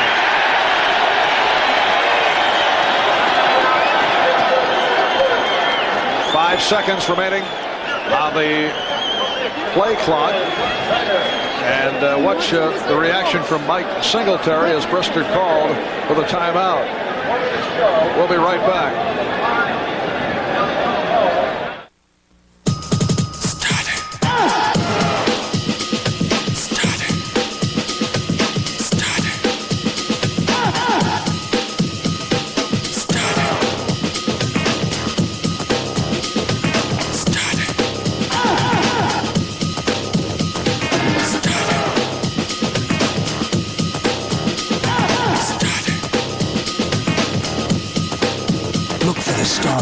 And you'll find Marv Albert, Bill Parcells from Soldier Field in Chicago. 9:46 remaining in the fourth quarter. And the Bears leading Pittsburgh 23-3. Second and 5 down at the 10 for the Steelers. And Brister's pass off the mark intended for Foster. Covered by Morrissey. The Pittsburgh Steelers were not able to establish a running game this afternoon. Barry Foster comes in leading the NFL in rushing and in total yards. Only 12 carries for 24 yards. He's also caught 2 balls for 10. You might say he has been handcuffed. Well, he has, and his receivers haven't given him any help. They dropped about an even dozen, and of course then they had the turnovers, the block punt, and the punt return. So when you add that all up, it adds up to 23-3. 3rd down, 5. Brisker taken down by Steve McMichael. 4th sack of the day for the Bears. For McMichael is 9th of the season. Well, you know, Marv, I've only been out to this stadium here to watch or participate in a game 3 times, and I'll tell you, they all look the same to me, because that's exactly what the 2 that I coached in look like, and the one I'm watching here today looks just like those 2. And a 38-yard field goal attempt for Gary Anderson. Earlier, he hit from 38. First, the Bears take a timeout. 9:10 to go in the 4th. Has a 4th and 15 from the 20 coming up, and Bill Cowher has opted for a 38-yard field goal attempt. Anderson hit earlier from 38. Bill, certainly a couple of schools of thought here. Some people might go for it because you put 3 more points on the board, you still need 3 touchdowns. Well, I know, but I think the chances of getting this 3 up there are a heck of a lot better than converting a 4th down at 15. And so Anderson puts it through from 38.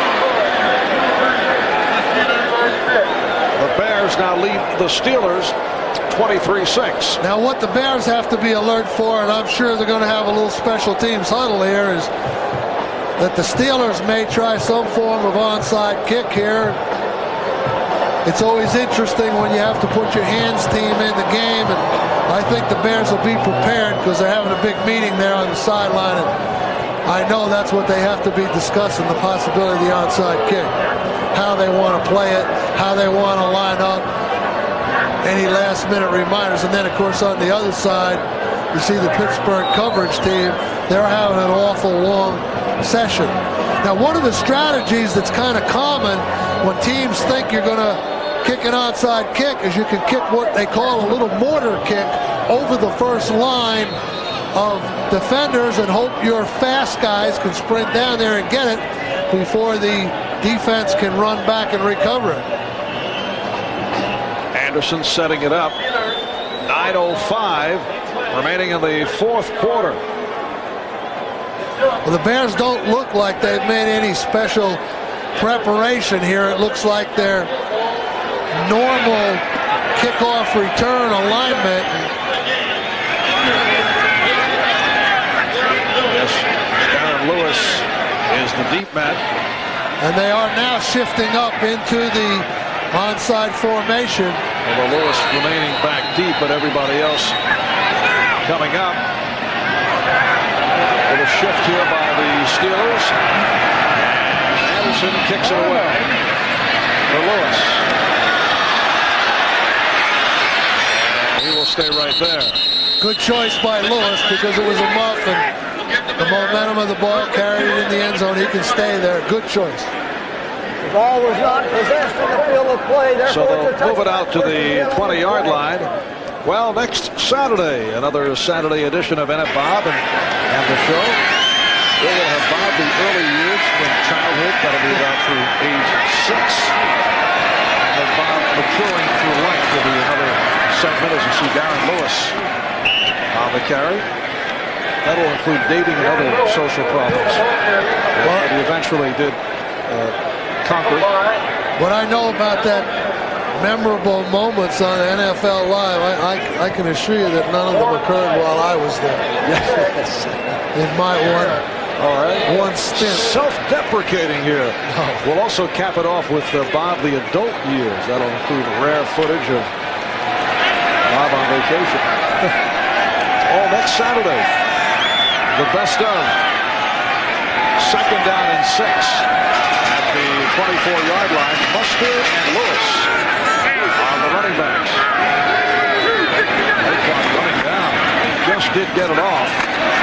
Lewis with the acceleration, but short of the first down. I understand O.J. scoffing at your warning that it might be the right setting for an upset here today, and the Bears in the process of pulling off what has to be considered a mild upset, and that the game is being played here in Chicago. 23-6. The Bears on top with 7:40 remaining in the fourth quarter. Well, you know, O.J., he's never been into the nuts and bolts of the football operation. He's just one of those flashy guys, you know, a couple of long runs here and there, and that's it. It's a third down and 1.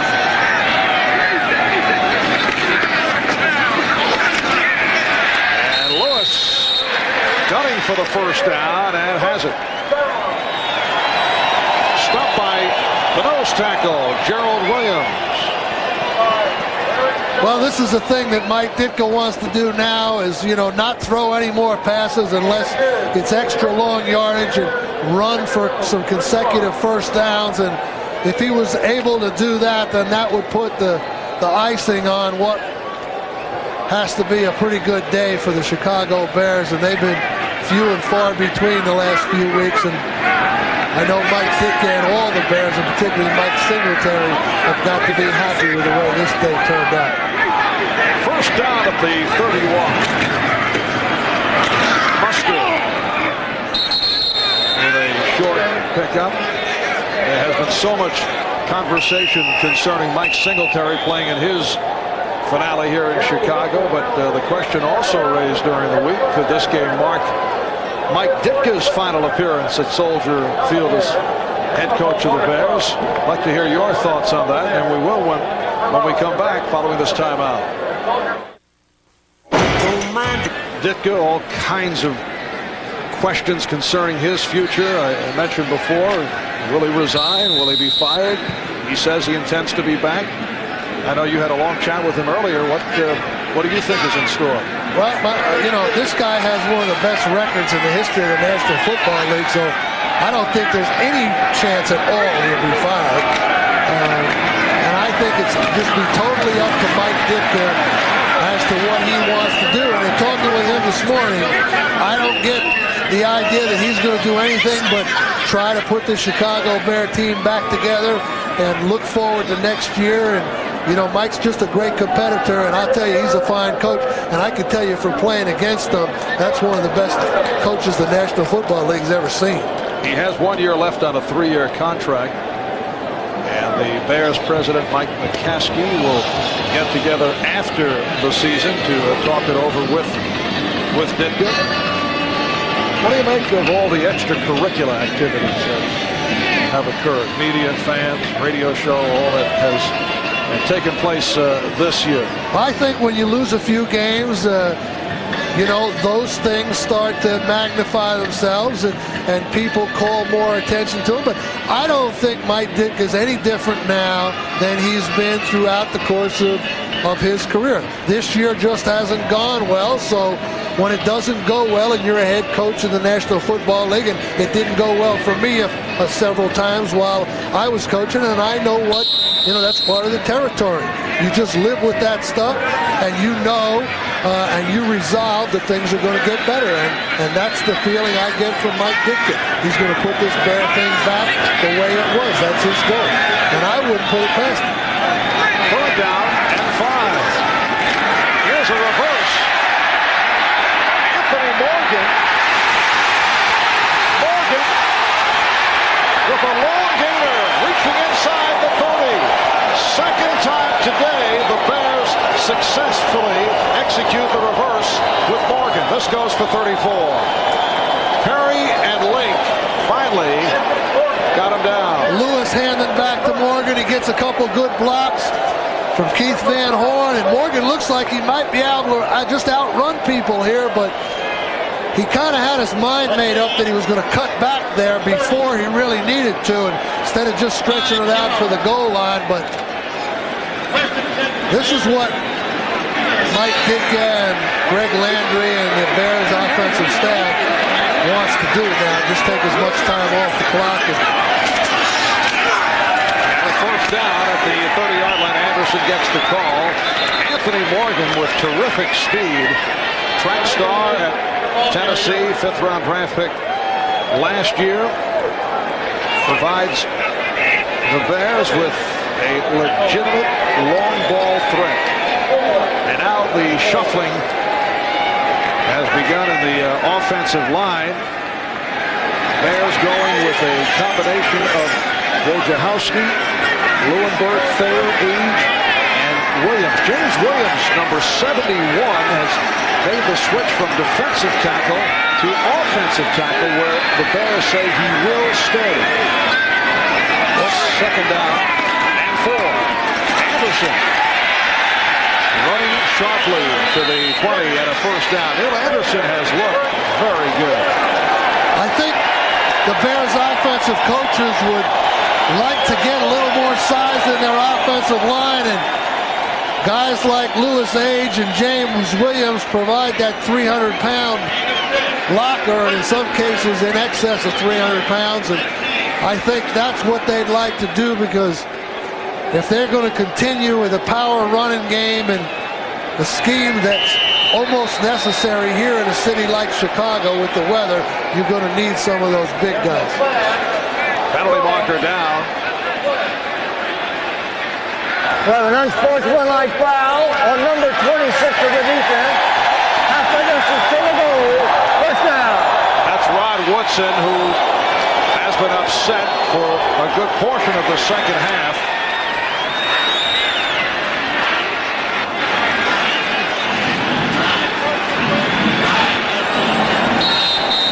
And the ball is placed inside the 10-yard line. It'll be first and goal for the Bears. Muster and Anderson, the running backs. Anderson, 10 carries, 51 yards. Out of the lane. Muster. Donald Evans made the stop. Hope you stay with us after the conclusion of the game for the Old Spice NFL Live post-game report. Bob Costas, OJ, Dan Hampton, and a chat with Dan's one-time teammate, Mike Singletary, winding down what has been a magnificent NFL career. This is home finale, and he's played well. He has also inspired his team here today. I think when you talk about greatness, that's one of the qualities. Anderson to the outside. Anderson for the touchdown.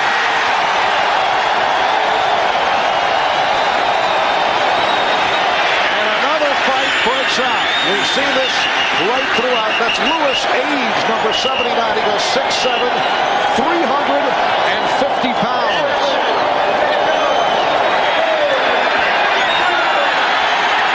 And flags are thrown.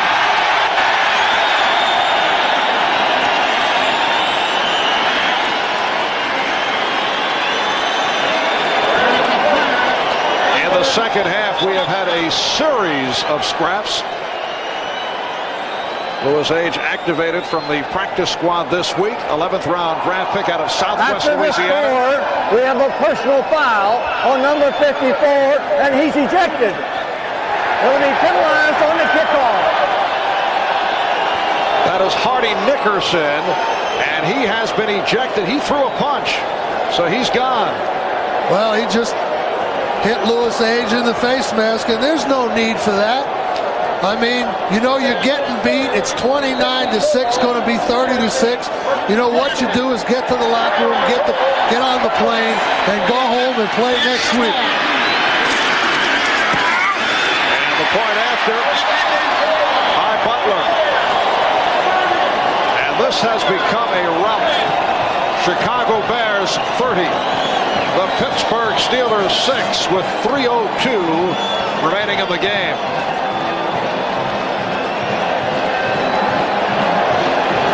The last touchdown is just a little sprint draw to Neil Anderson, and He fakes it up, man, and then dips it outside and just overpowers Richard Shelton, number 24, for the touchdown.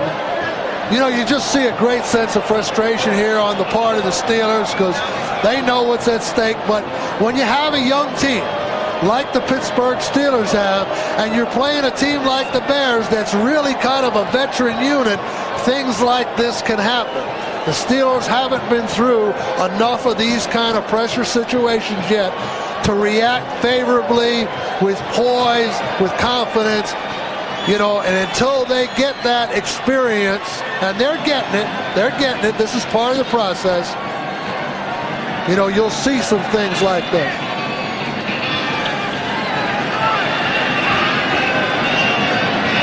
And Buffalo, with the win yesterday over Denver, has or will move in front of Pittsburgh because of the head-to-head situation. Well, what Bill Cowher has to do now is he's got to be thinking pretty quickly about what he's going to say to this team when he goes in that dressing room, because this is a pretty good licking. They haven't taken one like this in a very, very long time. And when you have a young team, it can shake your confidence a little. I don't really think it will, because they've accomplished so much this year. But you got to be saying the right things, and it's got to include something about some of this personal foul conduct. It's got to include keeping our poise, that type of thing.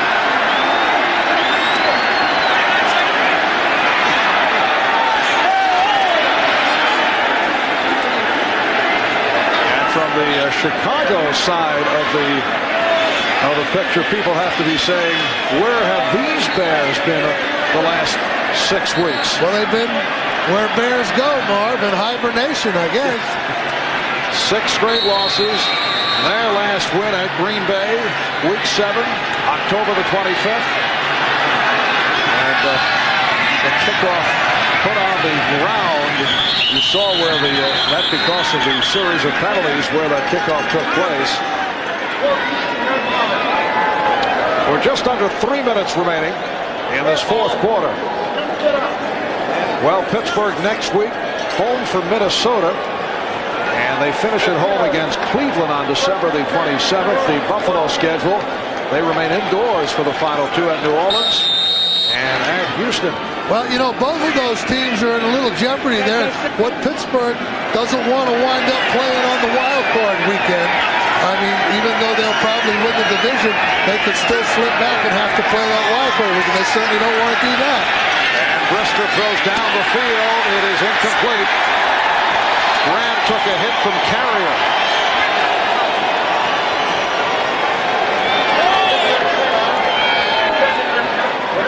It has not been an effective day for Bubby Brister, although, as you have been mentioning, there have been a number of drop passes, but Brister 12 for 27, only 121 yards, intercepted twice.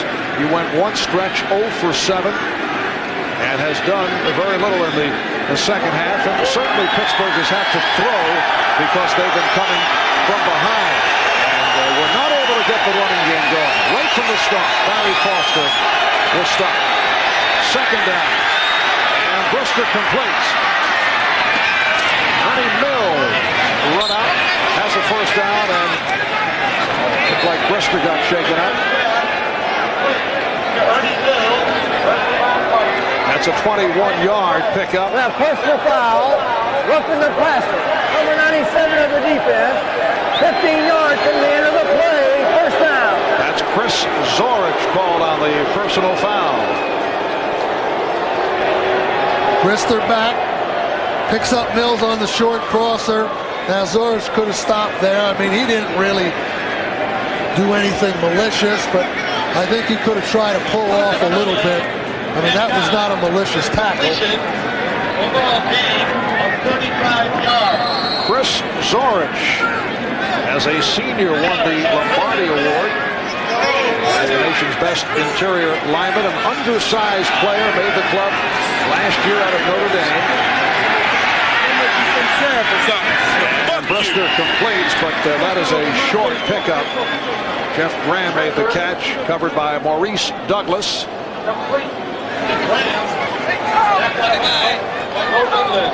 Gain of 2. Second and 8. Pittsburgh Steelers, over the course of the season, have been a very good fourth quarter team in terms of coming from behind, but not able to get anything going here in the second half.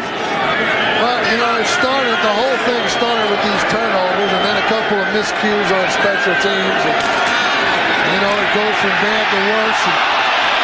Brister got it off, almost picked off.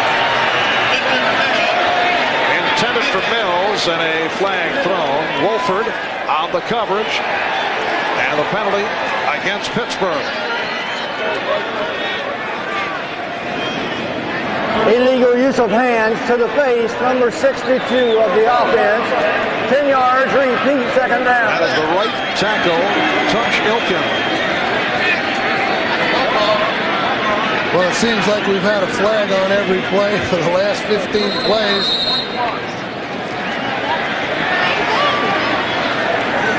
Sixth penalty called on the Steelers for 66 yards. I mentioned earlier the Pittsburgh Steelers, according to several of their players, have been in a slump the last 3 games. The defense and special teams has done it. Now make it 4 straight games in which the offense has been very quiet. Well, I think everybody had a hand in this today, and Bill Cowher knows that. There's Ron Earhart. He knows that his offense is playing the way he would like it to. But, you know, you can't judge a team by one game. And, you know, they're off to a good start this year. They're headed for the playoffs. And what they got to do is take and learn from this and make sure something similar doesn't happen next week. Crowd chanting for Mike Singletary, who is over on the sideline in these closing minutes. And Brister taken down. Ball was knocked loose, recovered by the Steelers, advanced by the left guard Duval Love. And he was covered up by Alonzo Spellman. Well, I think the fans were kind of hoping that Mike Singletary could kind of go out there and maybe take a little bow. There's the 2-minute warning. The Bears 30, the Steelers 6. At Soldier Field in his farewell season, he has been the heart of the Bears defense for more than a decade, a Pro Bowl player for 9 years. Second-round draft pick out of Baylor back in 1981. And going out at least in positive fashion here today in what has been a poor season for the Chicago Bears, but they have come up with a resounding victory over the Pittsburgh Steelers. 2 minutes remaining in the game, and the Bears lead 30-6. Fourth down and 11, and Brister incomplete. It is ruled incomplete. Graham again took a good shot, this time from Richard Fain, and could not hang on.